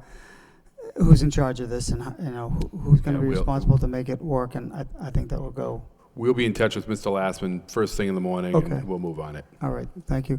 And the second one, the second question that came up, Mr. Mayor, was an issue, apparently they brought it to your attention regarding interpreters in the school, and the fact that, in fact, I got another email just 2 days ago, that there are interpreters in the school that are not certified to do the job, and there's a real concern that they're not doing the job and they're not capable to do the job. So would you have any update for them? And one of them is, a woman, her daughter, she's on this, and she's very passionate, and rightfully so, that the school system has people that are not certified to do the interpreting. Yes, there were issues with the Robinson School as well as the high school, I think. And I've been back and forth with people in the superintendent's office, particularly Ann Murphy, who's, I believe, working with Mr. Lastman on trying to resolve that issue. Okay. So will he have an update? I'll send him an email and communicate, but there has been some progress made on that? Okay. There's been communication back and forth between him and Ann Murphy. All right, thank you. Any further reports or announcements for subcommittee meetings? At this point then, we move to a general petition, miscellaneous. Ms. Elizabeth McPherson of Lowell requesting to speak with council regarding fluoride in the water supply.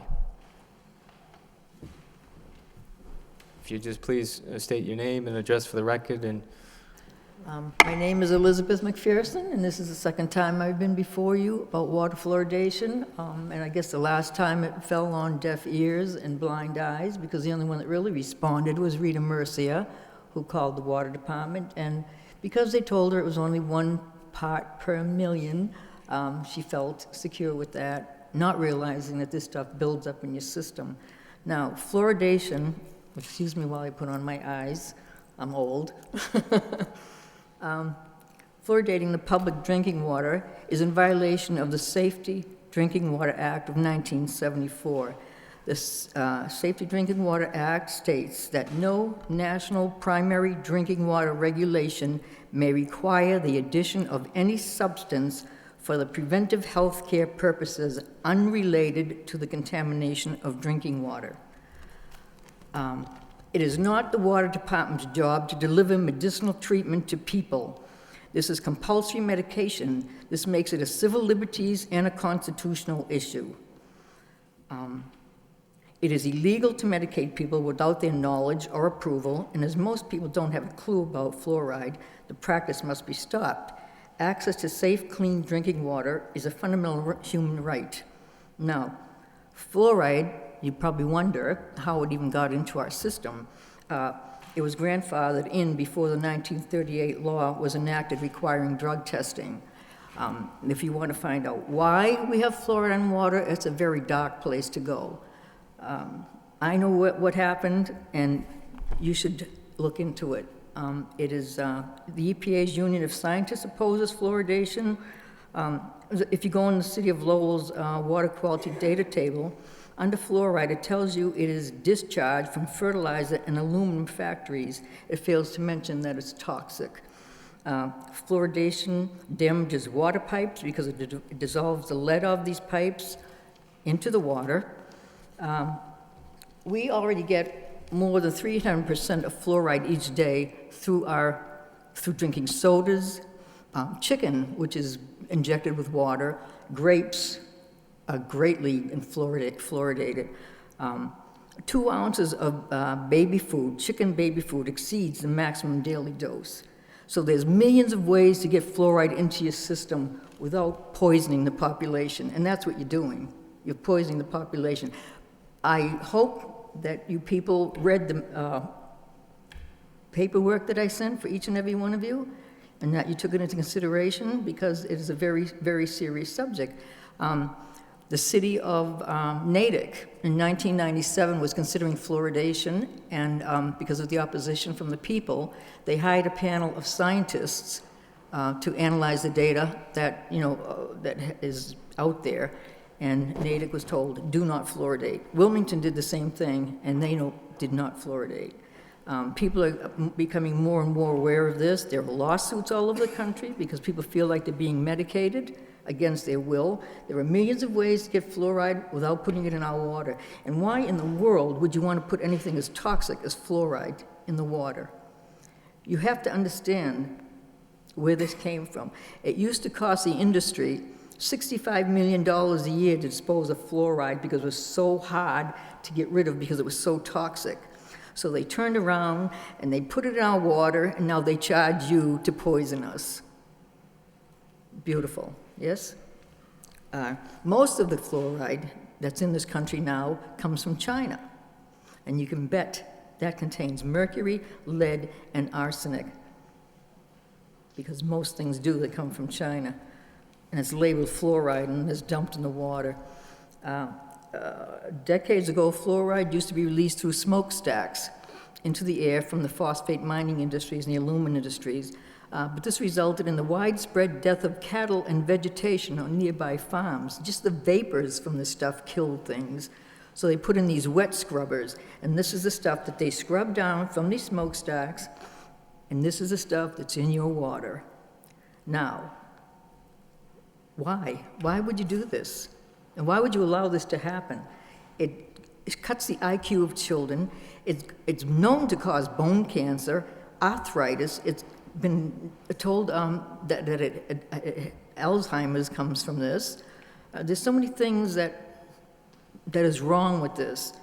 Same as toothpaste. Procter & Gamble, the maker of Crest, acknowledges that if a child ate an entire tube of toothpaste, the amount of fluoride in it would kill a small child. Okay? On the back of the tube of toothpaste, it tells you if you ingest too much of this, you have to call poison control. For the love of God, why would you want this in your water supply? This city council has a duty to shut off that tap and stop the poisoning of the population. And if you care about your children and your grandchildren, I care about my great-grandchildren, I want this stopped. And the ACLU is more than happy to come to the aid of anyone that wants to sue. And I'm going to be that person if this doesn't get changed, because it's horrendous. And I thank you for listening. And I hope you read all that information I gave you. Thank you. Thank you. Any discussion? Council Mercy. Thank you, Mr. Mayor. I have a question to you, Elizabeth. Did you send the information that you sent to us, did you send it to the Water Department? No, but I sent one to Mr. Singleton, who was a very rude little man, I might tell you. He just disregarded me completely and walked away from me. And he told me he didn't believe in this. So, I promptly went home and wrote him a letter and told him I was not interested in his personal opinion because facts are facts. Well, then I would suggest that we not only send your communication and place it on file with the city manager, but we also send it to perhaps a chemist in the water treatment plant to see what he might give us for information back as to what you're See, the thing is, what they're going to tell you, it's just 1 point per million. But what they don't tell you is, number one, that it's toxic, and number two, that it builds up in the body. It does not go away. And you can't regulate this because some people athletes drink more water than other people. You know, it just cannot be regulated. But is this, is the chemist in the water treatment plant, are they complying with state law so that by listening to you and not doing that, are they violating something there? No, the city council is violating. There is no state law. The city has the right to turn off the tap on fluoride. You have the power. Well, I'd like to hear that from someone else more knowledgeable than myself. So that's what I would suggest, to send this, not only the communication and place it on file, but to refer it to the city manager and pass it off to a chemist in the water treatment plant and have him respond to the allegations that this lady is bringing forth. Because I don't know. I can understand what you're saying, but I'm not a chemist, so. I'll tell you, most people don't understand this, most people, because they can't comprehend the fact that this is being done to us, you know, because it is a heinous act, any way you look at it. So I'd like to hear both sides, so I hear what Absolutely, I you're understand saying. that. I have no Let problem us with hear that. from another side as well. I've been doing this since Yeah. 2008. Okay. All right, There's thank a you. motion on the floor to refer this to the city manager and the water department.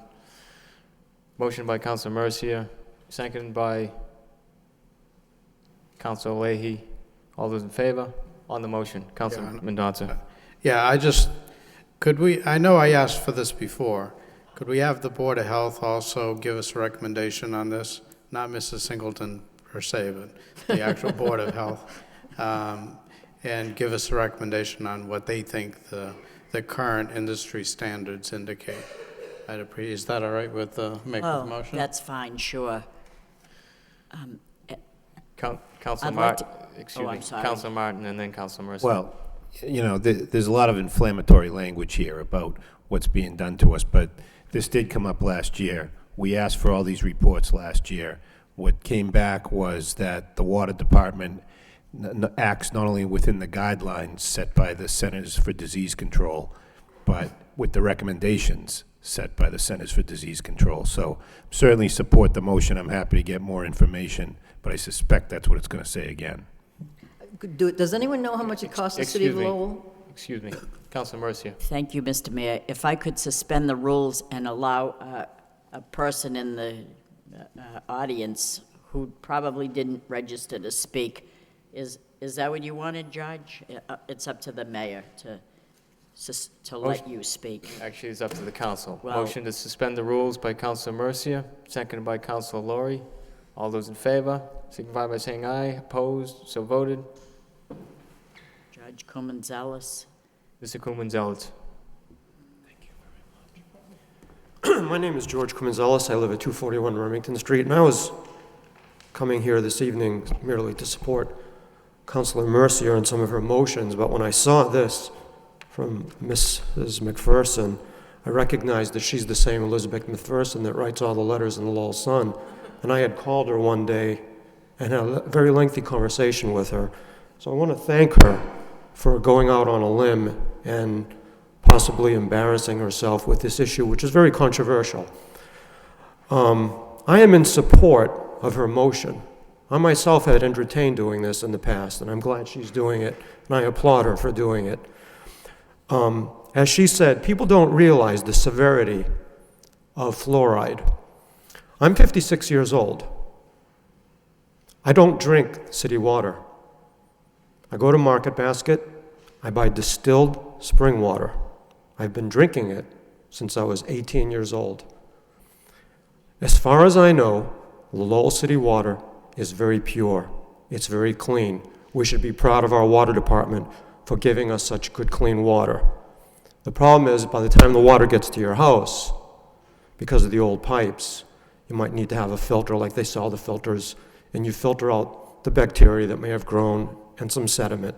But as far as the water's toxicity, the water is very good water. The reason why I don't drink it is because I know about fluoride. You can boil water, and when you boil it, it will get rid of the chlorine. It will not get rid of the fluoride. Anyone who knows me knows that before I was involved with Power Oak, I used to own the Nature Store in Gil Campbell's building. My friend Marty here used to come in my store. We took classes together. I used to own the health food store in Church Street for 8 years.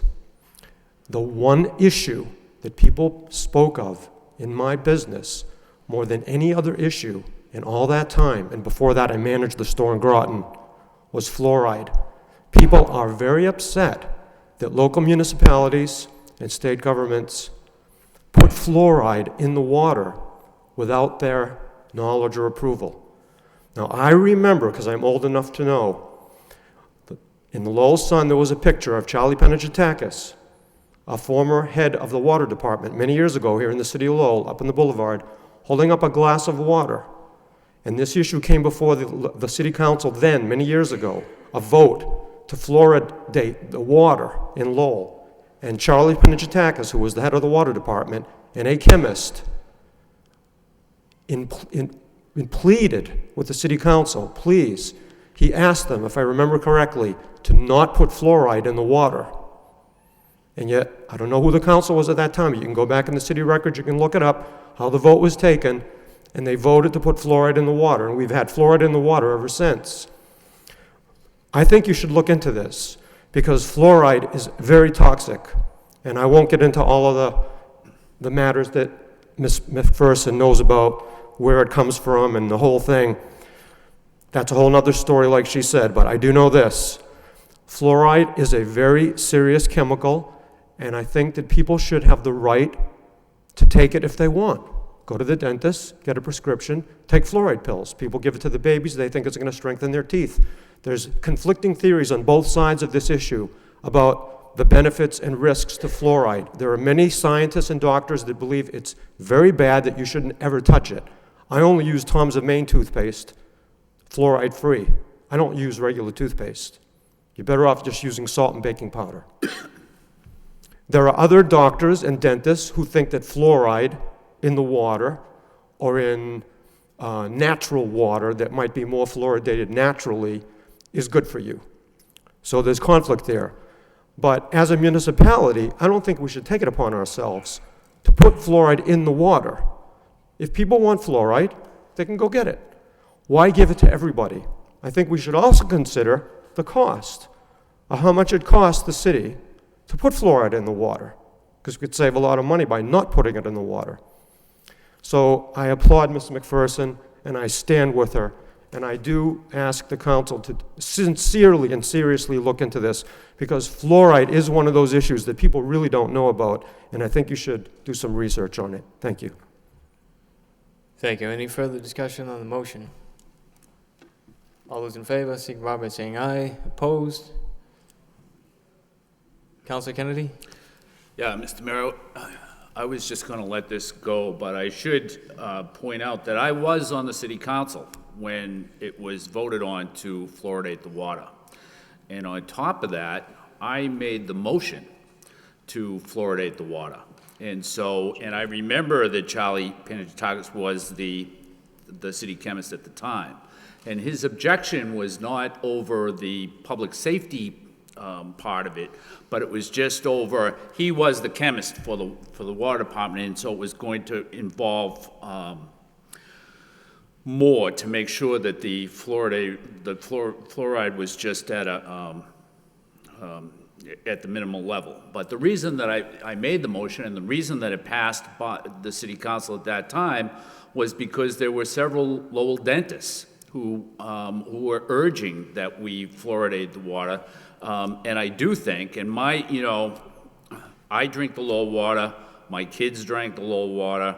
I do think it's had a major impact on tooth decay since the time it's been there. And I think we've had fluoridated water in the city since probably maybe 1978, 1979. And so I'd be interested in seeing what comes out of the motion as well, but it's going to take a lot more than just what's been in the packet this week to convince me that fluoride in the water is a bad idea. And as far as the cost goes, it's relatively cheap for what you get out of it. Thank you. All those in favor, signify by saying aye. Opposed? So voted. Next, we have motions. Councilor Kennedy requests the City Council review the city manager's vacation policy. Seconded by Councilor Mercia. Councilor Kennedy.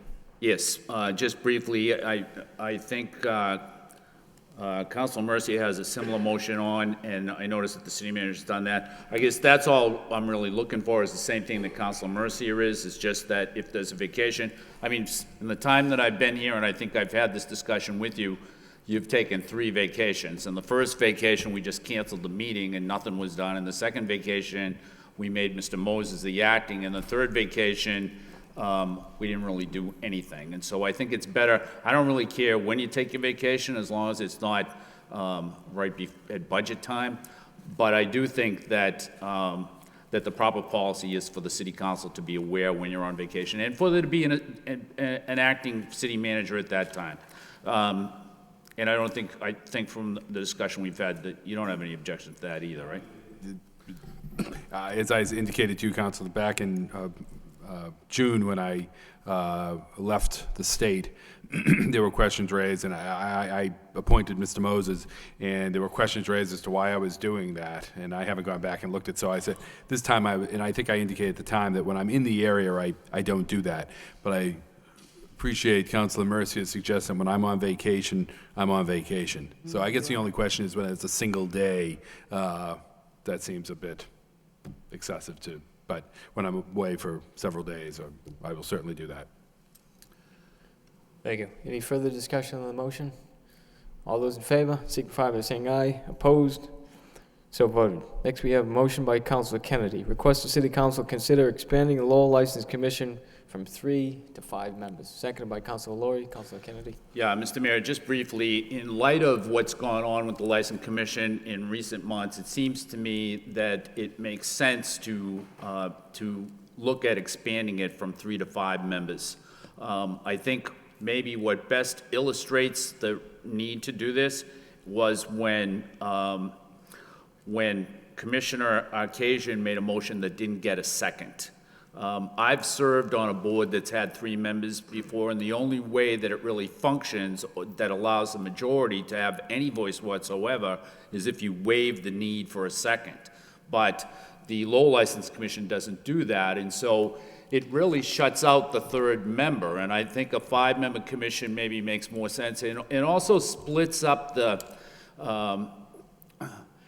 it splits up the power that 3 members would have. And I did a little bit of investigation to see whether or not this was even legal in Massachusetts, and there are 4 communities that have license commissions right now that have 5 members, and they would be Brockton and Braintree and Greenfield and Springfield, which is sort of a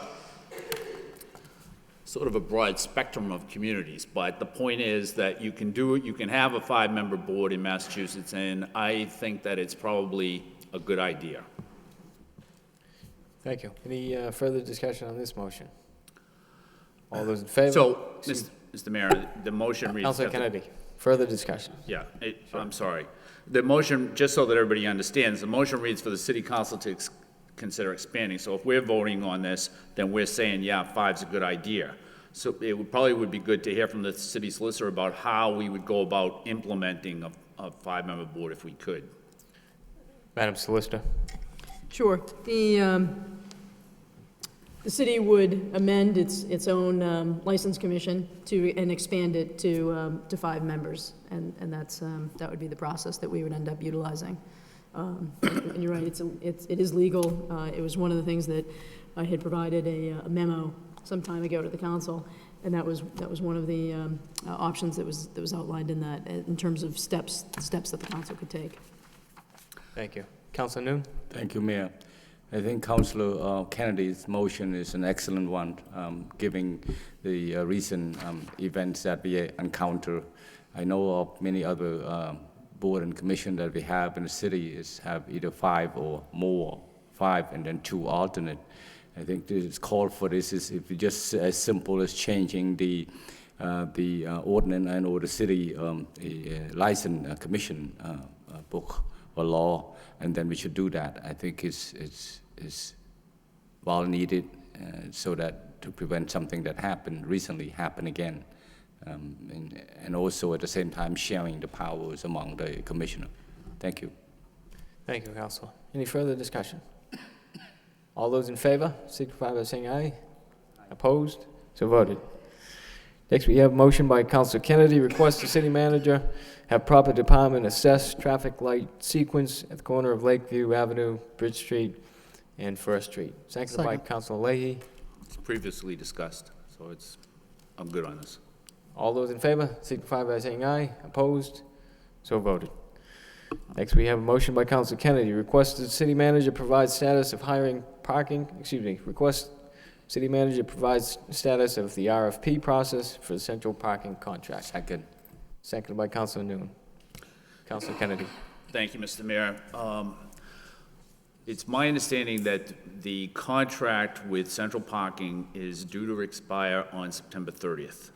And so And we've been talking about central parking now for several months. And so what I would like to know is, where do we stand with the RFP process? And has there been any discussion with central parking about extending their contract to the end of the year?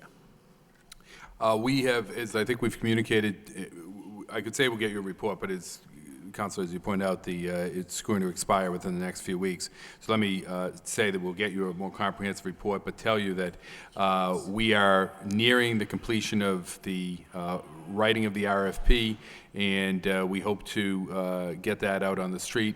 It's likely we'll have to extend the central parking contract because we're fine-tuning this to, as we indicated in prior communications, so that in all likelihood, it will be extended for 1 to 3 months. Okay. Why has it taken so long to fine-tune the RFP? I mean, the way I look at it, and so correct me if I'm wrong, there would have been an RFP or an RFP bid from the previous contract. So using that as a template, and even and fine-tuning it, why would it take so many months to get the RFP in process? I mean, we haven't put the RFP out yet, have we? So That's the correct. very best, it'll go out in a week or two. So how did we fall so far behind on Because this? as I think we all know, we did a total revisit of the structure of the contract, and we looked at what other communities were doing so that we would have a better contract this time than we had last time. Okay. Could you point out some of the special features that are different in this contract? We will do that in the full report. Okay. Thank you. Any further discussion on the motion? Councilor Elliott. Well, I just want to follow up with the length of time. So when do you anticipate going out, Mr. Manager, with the RFP? I would expect that we should be out probably by the end of this month. So why did we wait so long? I mean, I know you're looking at other communities, but an email was sent out only in August, the third week of August, looking for other communities, other procurement communities, purchasing agents, excuse me, you know, if they have anything similar. I mean, I don't want, you know, I just want to reiterate a little bit, why so long? Why did that email go out from Mr. Vaughn only the third week of August when it was going to expire a month later, or 5 weeks later? Again, there's been quite a bit of work that's been taking place with the transition in the parking department and getting the report out to the council on our findings of recommended improvements, and that's what's really taking quite a bit of time. And what about security? Is security a separate contract? That's a separate contract. Okay. All right, thank you. Any further discussion on the motion? All those in favor, signify by saying aye. Opposed? So voted. Next Mayor, motion. I just had one more question on Councilor that. Elliott. So, Mr. Manager, is central parking being bought out, or have they been bought out I believe there is a transition taking place with another by group. standard? Correct. So how does that affect everything that's taken place? It doesn't affect anything. It doesn't affect anything at this point. So everything is going to stay in place, and employees are going to stay where they are? Correct. There's been some changes in the employees on staff here. I think that we'll again, jumping to Councilor Kennedy's next motion, we'll get more detailed information to you on that. But the other employees will stay. All right, thank you. Thank you. All those in favor, signify by saying aye. Opposed? So voted. Next motion by Councilor Kennedy. Request the city manager provide status of hiring of parking director and any other personnel changes in that department. Seconded by Councilor Lowry. Councilor Kennedy. Yeah, Mr. Mayor, through you to the manager, it's kind of along the same lines. I mean, we've known for several months that we need to hire a parking director. Where do we stand with that process? Has that job been posted? And are there any other personnel changes? Again, I'll get a full report to the council on this, but the short answer is that the applications are due. It has been posted, it has been advertised, and the applications are due at the end of this week. I have gone over what we've received to date. There are a couple of good candidates that on paper, but I'll be talking to those people, and so hopefully we'll get some other applications as well. And the other staff positions, we'll get that to you in a report. Okay. Well, let me just ask you this. It's my understanding that there is at least one other vacancy on the city side in that department. Is that correct? One other vacancy? There is a position that did become vacant. The individual retired. Okay. And if you look at our reorganization plan that was provided to the council and received positive comments from the council, it would be our intention to not fill that position, but to rearrange things there with staffing. With the contract? No, with the city employees. I'm sorry. Could you say that again?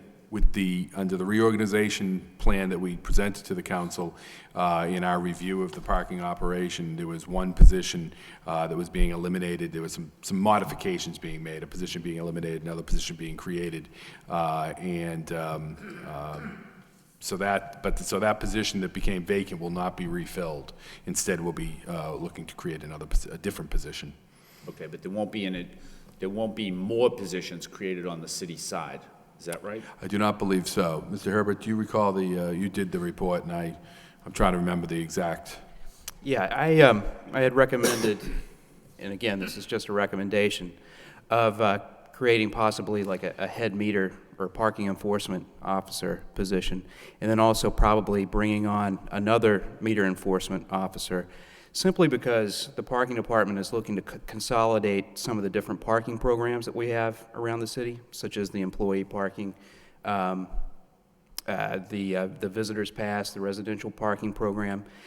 There's also, it seems, there was an appetite to maybe do some more enforcement out in the neighborhoods. So that whole plan was designed to address a lot of that. But in terms of the administrative, it would simply be, that would be a one-for-one. Exactly. Be a one-for-one. Okay. And I noticed in the packet, Mr. Herbert, probably it's still going to be you, there was a transfer for 20 grand, I think. Correct. And that was for printing? Yes, again, that's part of the efforts to consolidate all of the parking programs into the parking department. That transfer is to print the signs and the materials for the residential sign program that I believe DPD's included a couple of memos about that in recent council meetings. That's how much those signs are going to cost? Well, it's signs, materials, stickers that go on the signs. I mean, these are metal signs, so, you know. Okay. All right. And just finally, I think, Council Lowry, a couple of weeks ago, filed a motion asking about the garages themselves, the maintenance of the garages. Have you addressed that, or is that something that your department's going to address, and where does that stand? I plan to take a tour, hopefully next week, with the city engineer and also our head of maintenance to kind of get a better assessment of what we need to look for. Again, our engineering staff, you know, they're not necessarily structural. You know, yeah, the best in terms of structural engineering or have the most knowledge, but they can at least give me an idea of what we need to start looking for and possibly where we need to get more expertise. Okay, so does that mean that you really, to this point, no action's been taken on that motion, but you will be doing that next week? Is that? Well, I am planning on putting together a comprehensive plan, and you know, a comprehensive list of repairs. We have made some repairs over the course of the summer that were emergency in nature, or that we felt, you know, was emergency in nature. But you know, I think you know, I think we do need to do a pretty much a comprehensive assessment of what needs to be done. Sometimes I think it's okay to just say, we didn't get to it yet, but we're gonna get to it next week. I think that's. Well, that's what I'm saying. I hope to take that tour next week. So, Thanks. Council Laurie. Thank you, Mr. Mayor. Just talking about the garage a bit, and you were talking about our engineers going in. We have partnerships with the university. They have students in a master's degree program on structural engineering. And not that it's an official report, Right. but at least a recommendation. We could certainly ask the university for some help along those lines. The issue is one that when people have to put their stamp to a Absolutely. report, there's liability that goes with that, and that isn't necessarily there when you have students doing it. Right, okay, no, it was just an idea as part of the project. Right. If our engineers are doing it, who's putting a stamp on it? If that's not there. Well, again, they're going out and providing just some technical assistance as Right. Mr. Herbert kind of does some work on that. I mean, we could have the engineering students do that as well, but again, when we get to the final report, we need people with stamps. And if the reports are not up to date or they're somewhat derogatory, would we be looking forward to bringing in a more extensive crew to? Absolutely. Okay, great. Thank you. Thank you. Any further discussion on the motion? All those in favor, signify by saying aye. Opposed? So voted.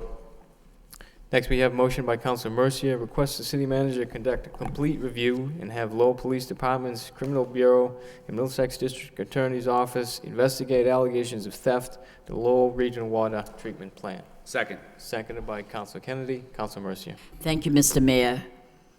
The purpose of us sitting in these seats are many, but most importantly, our duty is to protect and preserve the integrity of this city and the people in it, and I intend to do that with this motion.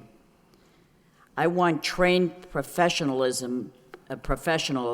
to get to the bottom of what one former observer/employee called a pattern of misdeeds. I cannot do it myself. I'm not Columbo. We're not trained investigators. And I'm not looking for a witch hunt, but I can't in good conscience ignore this.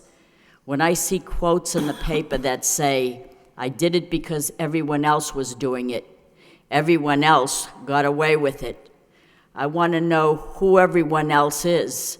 I want to know what everyone else is getting away with. I want to know if it's still continuing. I want to know if an employee borrowed 2 generators, did they borrow the gas as well, or did they pay for the gas? If not, I want the cost of the gas reimbursed to the city. I'm puzzled by the high pay scale. You would think that this person or whoever borrowed generators and made that type of a salary could buy 3 generators instead of borrowing it. I want a complete report from the treasurer of all the receipts from the water utility department for the deposits that were given back to the city when scrap metal was sold in the last 10 years. That ought to cover the years 2003, 2004, when employees made a killing at Julian Steel.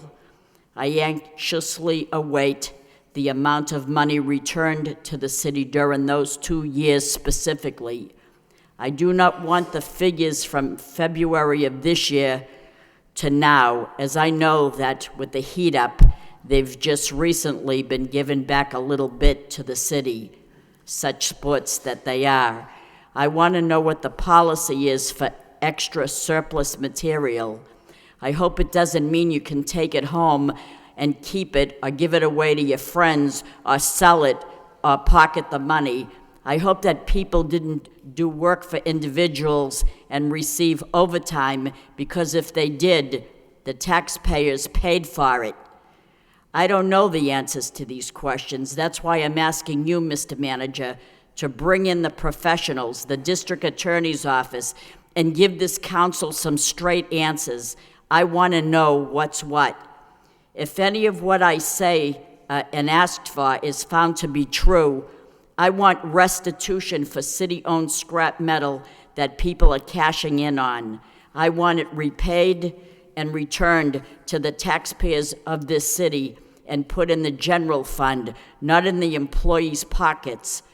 I want to publicly apologize to any LRWU workers who have been hardworking, honest, and innocent, and have been brought into this through no fault of their own. But I want to be reassured that this department, as expressed in the newspaper, is not out of control.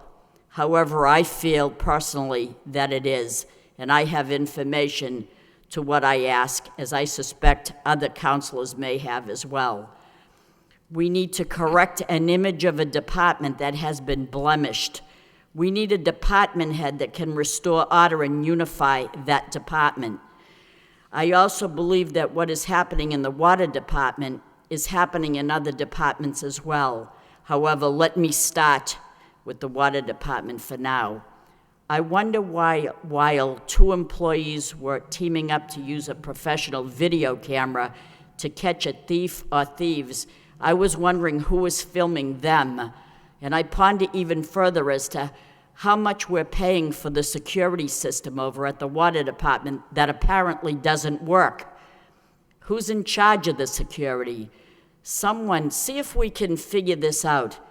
Someone put those 23 cameras, and I want to make an exception to the Sun's reporting on this, because they made a mistake.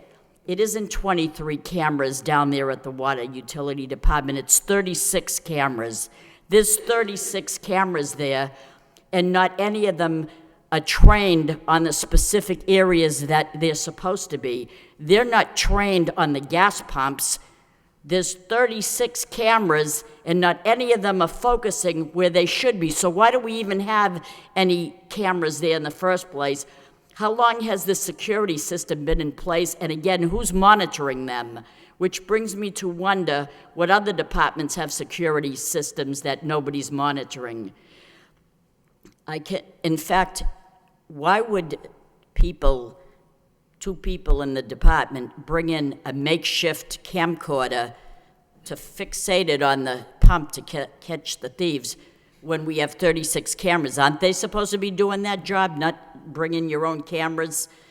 I can remember years ago, before your time, Mr. Manager, there was the most strong and sturdy wrought iron fence around Jack Kerouac's Park on Bridge Street. Where did that go? It's gone.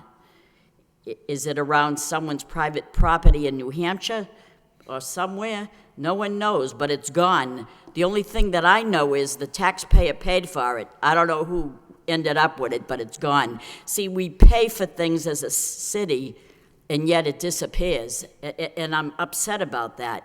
Financially, Mr. Manager, you have kept the city stable. I'm not going to ever take that away from you, but I'm challenging you, Mr. Manager, to put your house in order. I'm not blaming you, Mr. Manager, for all the turmoil in the departments, but if you don't correct it, I will be blaming you.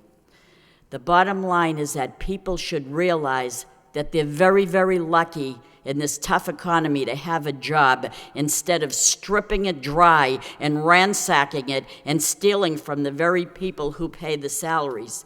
And I'm asking you, Mr. Manager, to correct the problem.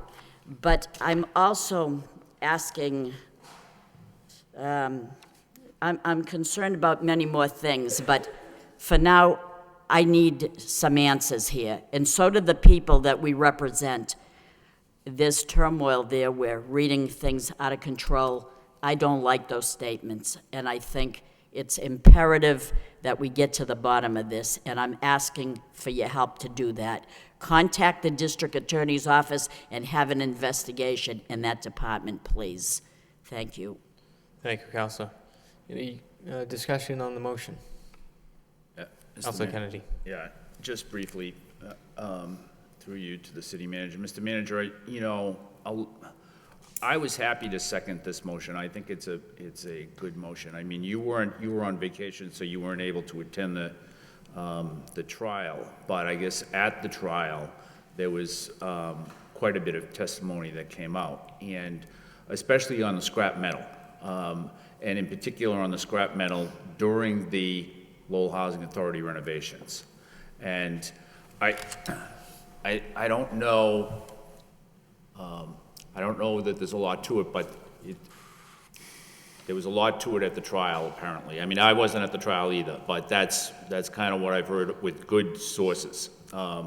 And so I know that you think that you've done somewhat of an investigation there, but I think there's quite a bit more to investigate. And it's just, when there's allegations like that flying around, then it's important that people, that you get to the bottom of it so that people can have peace of mind.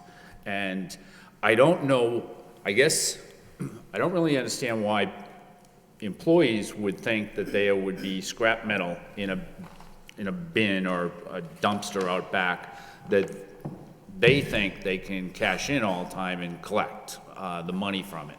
And, but anyways, you know, I think Councilor Mercy said quite a bit. I don't want to add too much more, but I think that given what happened at the trial and the testimony that came out at the trial, there's quite a bit of this and there's quite a bit to investigate. So I'm happy that the way the motion reads is to have the Criminal Bureau do it, but also that the District Attorney's Office is involved as well. Thank you. Councilor Leahy and then Councilor Laurie. Thank you. The only comment I want to make on this motion is I know a lot of the people out there. I know the director. So I just want this to be out in the open, fair, because, you know, we should have control over our departments, and but we just need to be fair that we don't hurt someone's reputation. We all know that when things go to trial, both sides are trying to win a case. Thank you. Councilor Laurie. Thank you, Mr. Mayor. No, and I agree with Councilor Mercier. You know, these allegations are very strong. Several weeks ago, myself and a few other councilors got a call that there were problems in the parking. Not only did I get a call, I got a packet, and I went right to the police.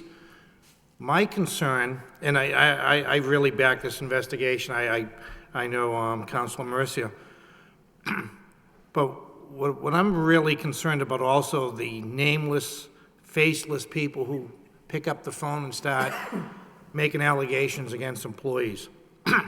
Listening during the fire, this came up during the fire, people going around the city telling, after the fire chief has made a decision, well, you don't have to do that. Can we start charging these people? If these allegations are true, fire them, take criminal charges against them. My concern is we have a lot of good employees in the city, a lot of good employees, and you have nameless, faceless people making allegations. Why? They have nothing to lose.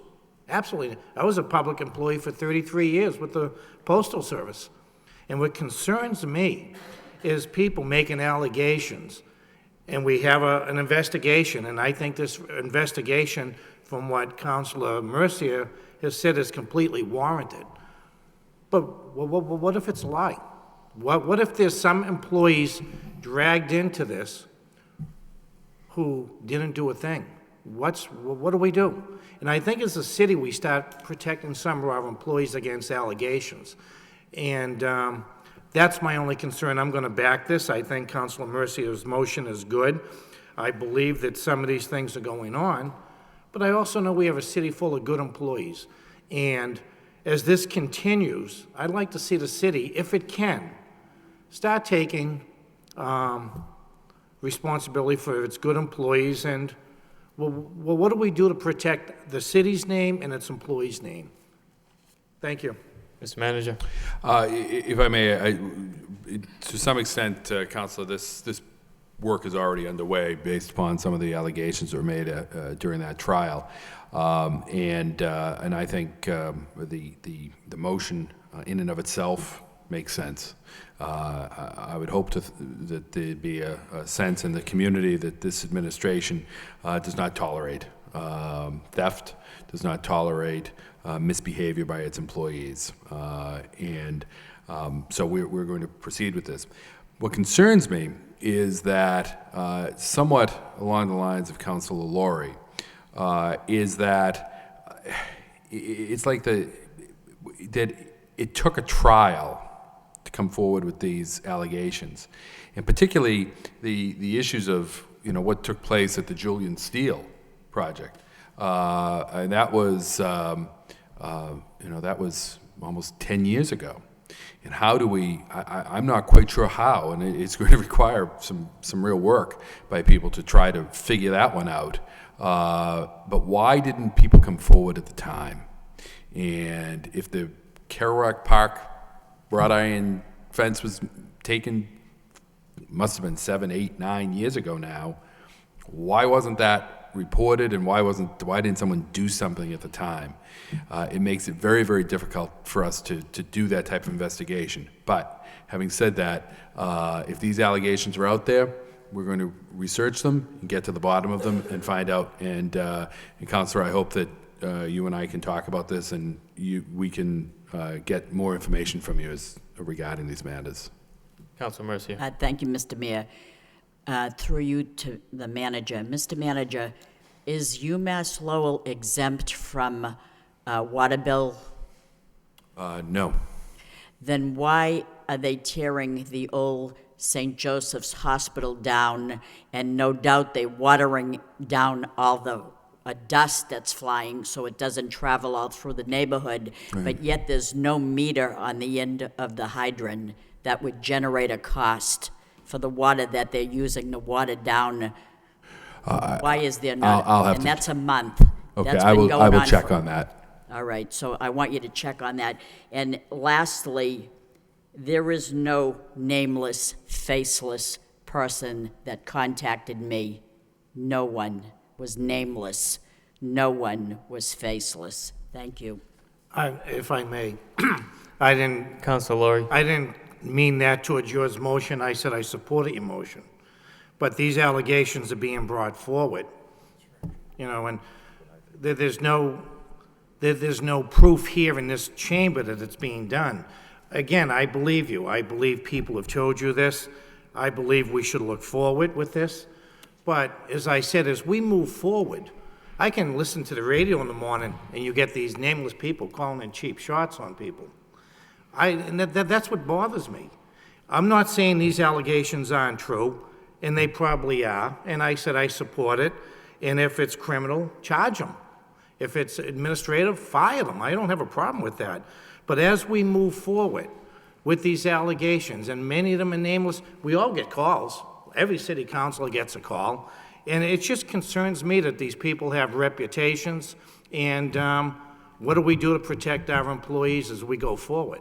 And I'm not talking about this particular case, but I'm talking in general as we move forward.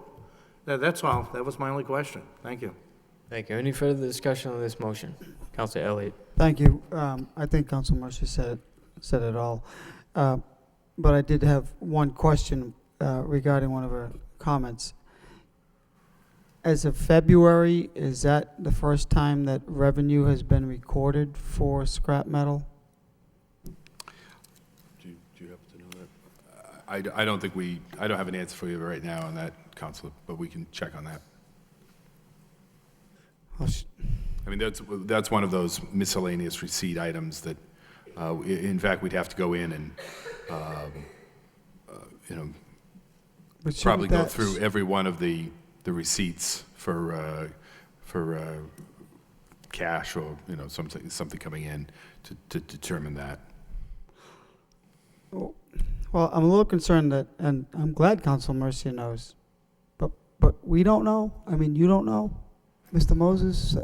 I mean, these are issues. I mean, we talk about, getting on top of things, and I mean, if that were me, I'd be right on it. Okay, when's the first time all of a sudden this stuff started to show up, or what has been the trend? Mr. Moses. One of the things we always try to do in our financial systems is balance the need for detail and specificity with the ability to manage the accounts. Now, typically, the water operation is a $10, $11 million operation. If we collect $10,000 a year in scrap metal fees, we'd probably set up an account for that. If we collect $1,000, once every couple of years, maybe not, and if it's $200 a year, it would just be in a miscellaneous account. It doesn't mean that we wouldn't have detail necessarily. We would just have to look through every transaction in the miscellaneous account and look up the backup and see if there were any receipts for scrap metal. That's why, it would take some investigation. So are there other departments that turn in scrap metal? I mean, there are other departments, I'm presuming, that do plumbing. There could be. We don't have any revenue code, and we probably have 200, 300 revenue codes in just our operating funds. We don't have a revenue code that says scrap metal receipts. We don't have any. The reason I don't think we have any is because I don't think the volume is huge. How many tons of scrap metal would you have to sell to get $1,000? I don't know. I don't know exactly how many units were at Julian Steel, but I'm going to say it was tons. And the cost of turning these metals in now is significant, and that's why people are breaking into homes. That's why, because it's lucrative. It's a lucrative business right now, so it will be significant. Yeah. Mr. Manager? If I may, Councilor, I mentioned Julian Steel even in my comments. This is something that came to my attention in the last couple of days, this accusation about Julian Steel. And again, it goes back 10 years ago, and I believe there was I know there was a contractor that was brought in to do that work. And usually the contractor, when they're pricing it out, the cost of demolition, factors in, at least has been my experience, and I'm somewhat limited, but I have spec'd out demo contracts before, and what's included within that is some type of calculation of what they're going to pull out of it. And I'm kind of surprised that if this was happening 10 years ago, why there wasn't some type of report of this. And I don't know. You know, some of you were here 10 years ago, and I don't know what the...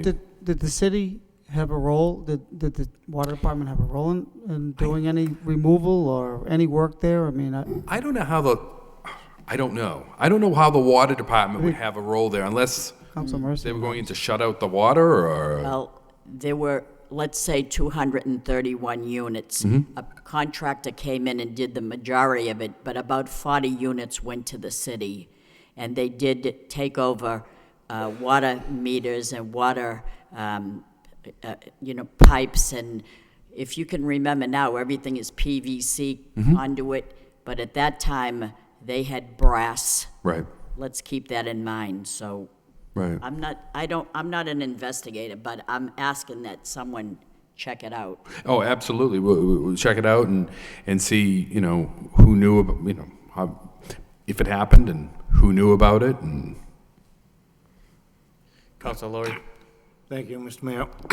If that allegation is true, and I'm hearing two councilors say it, then obviously, and that wouldn't have been part of the contract. I know when a contractor goes in and they take Julian Steel, they figure in how much scrap they're going to get. Right. But if the city had 25 units or 20 units, 40 units, that's not part of that contract. So if that allegation is true, that's theft, Sure. Yeah, so that's right. Any further discussion on the motion? All those in favor, signify by saying aye. Opposed, so voted. Before we get to the next motion, under Rule 5, we need a motion to continue this meeting. Motion by Councilor Laurie, seconded by Councilor Elliott. All those in favor? Roll call. Roll call, please.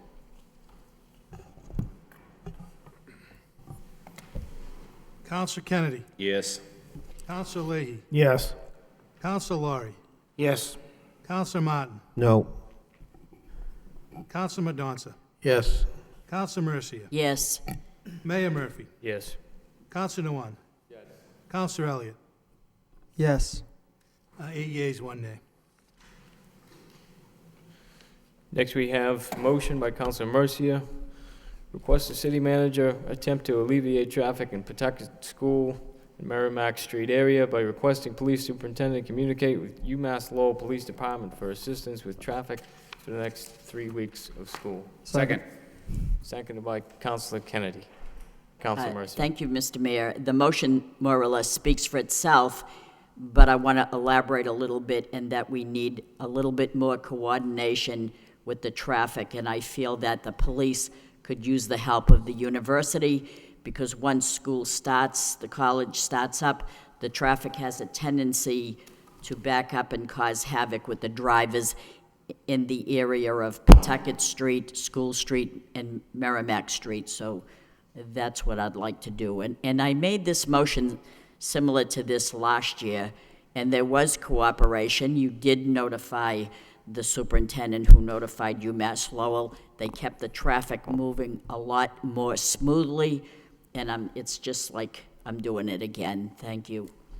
Thank you. Any further discussion on the motion? Councilor Elliott. Yeah, I agree. I think that's all the person at UMass Lowell, that the chief is looking for, is a communication from the city saying, you know, can you work with us? So I support the motion. Thank you. Any further discussion? All those in favor, signify by saying aye. Opposed? So voted. Next, we have motion by Councilor Mercia. Request Mayor Murphy address my motion to the superintendent of schools, Gene Franco, regarding the lack of elementary students' knowledge of writing cursive. Second. Seconded by Councilor Kennedy. Councilor Mercia. Thank you, Mr. Mayor. Over the long Labor Day weekend, I had the opportunity to be among large groups of families and their children. While in their company, I talked about school and what they were looking forward to in returning to school, and the talk centered around the internet and cell phones and texting, and I asked many questions, and it appeared to me that none of them, who incidentally came from many different schools and not focus on just one particular school, none of them could write in cursive. This shocked me to no end. I thought with all they do online and the texting, this is all printing. They never see written material. If they read a book, it too is in printed form. This, in my opinion, needs to be corrected, and relatively fast. The same holds true for a clock in telling the time. They see 11:52 digitally, but to look at a clock on the wall with two hands, they can't tell the time. Honest to God, this is true. Are our children becoming programmed to print and digital and not the basics? They should know both. They should be taught both. I want to not only know the truth as to what's going on here, I was almost tempted to pick a school at random and find out for myself, but I would have been given the third degree. It would have perhaps proved my point, but I would have focused in on an unsuspecting teacher in a class that would not have been fair to them. So I'm asking through you, Mr. Mayor, is that the situation is corrected. When a student grows up and gets a job and receives a paycheck, I believe they need to at least sign their name in letters that are joined successively together, such as in cursive form and not in print form. And as I made this motion and someone read it in the paper or somewhere online or whatever, they called me up and said, "Thank you so much for making this motion." I knew that my son couldn't write cursive, and I thought he had a learning disability. I thought it was just him, but the way that it seems, you must know that there's other people besides my child. And that's troubling to me to know that I thought these kids were kidding me. I thought this was a joke. And I started writing sentences and they couldn't even read it. And I'm talking about 4th, 5th, and 6th grade kids. And it isn't just a few. It was like all of them couldn't do it. I'm troubled by it. And I would like you to bring this message forward. And I don't know what answer I'm going to get, but I talked to a lot of children and they couldn't write a sentence. I did speak briefly with the superintendent about this, and cursive is taught in the schools, but I can get a formal report to you. or at a later point. I don't know if you want that in cursive or through Yeah. email, but. Don't print it, please. I want to see somebody able to write. But we'll try and get you something, yeah. Thank you. Any further discussion on the motion? All those in favor, signify by saying aye. Opposed? Councilor Martin. Opposed. All those in favor, would you like a roll call? No. Okay. In favor? Opposed? So voted. Next motion by Councilor Mercia, request the city council set a policy for the city manager to indicate on the agenda the person in charge while he's on vacation. Right. Second by Councilor Mendonça. Speaks for itself. Councilor Thank Mercia. you. All those in favor, signify by saying aye. Opposed, so voted. Next motion by Councilor Noon. Request the city manager have proper department review and approve street lighting at corner of Middlesex and Westford Streets. Seconded by Councilor Mercia. Councilor Noon. Mr. Mayor, I'm sorry. One of Councilor Mercia motion, sir. Number 30. I don't know how that could have possibly happened. I do. Next but motion, that's okay. Councilor Mercia, request city council set a policy for the city manager to meet with department heads the Wednesday after the city council meeting to discuss motions and department concerns. Seconded by Councilor Laurie. Councilor Mercia. Some time ago, we were talking about the parking department, and Councilor Kennedy said, well, Mr. Manager, did you not meet with the department heads? And you said, well, I don't meet every week, maybe once a month. And I don't think that's enough time. Like, we're on a summer schedule now. Next week, on a Wednesday, you don't have to meet with them, but I feel it's important that if we have a city council meeting, that the next day is Wednesday, you call them all down and say, well, Commissioner Bellegarde, Councilor Laurie had a motion regarding the parks. Would you handle that for me? And I think you should get in tune. Any concerns that you have in your department, let us know. The lines of communication should be opened with the department heads, and this is all I'm asking. Are you at fault to this? I would say no, because I don't know personally if there's a policy in place. I think it's incumbent upon this council to set policy, and I think it's very important that you should have a good line of communication with your department heads.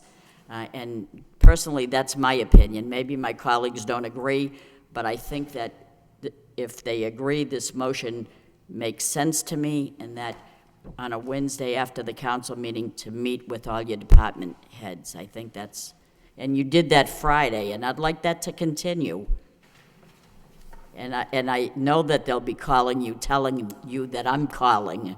You're going to probably get sick of hearing that, because I do. I call a lot of departments a lot of the times, and I have a right under Section 107. I can't direct them to do anything, but I can certainly ask a lot of questions, and I do. And they'll be calling you quite regularly to tell you that I've been calling again.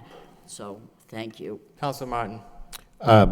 Thank you, Mr. Mayor. I agree that the manager should have lines of communication with the department heads, but I think this motion is completely out of bounds for us to be dictating, you know, when he should meet, what day in the afternoon. I didn't say a time. Well, you said Wednesday afternoon. Councilor Martin has the floor. But regardless, the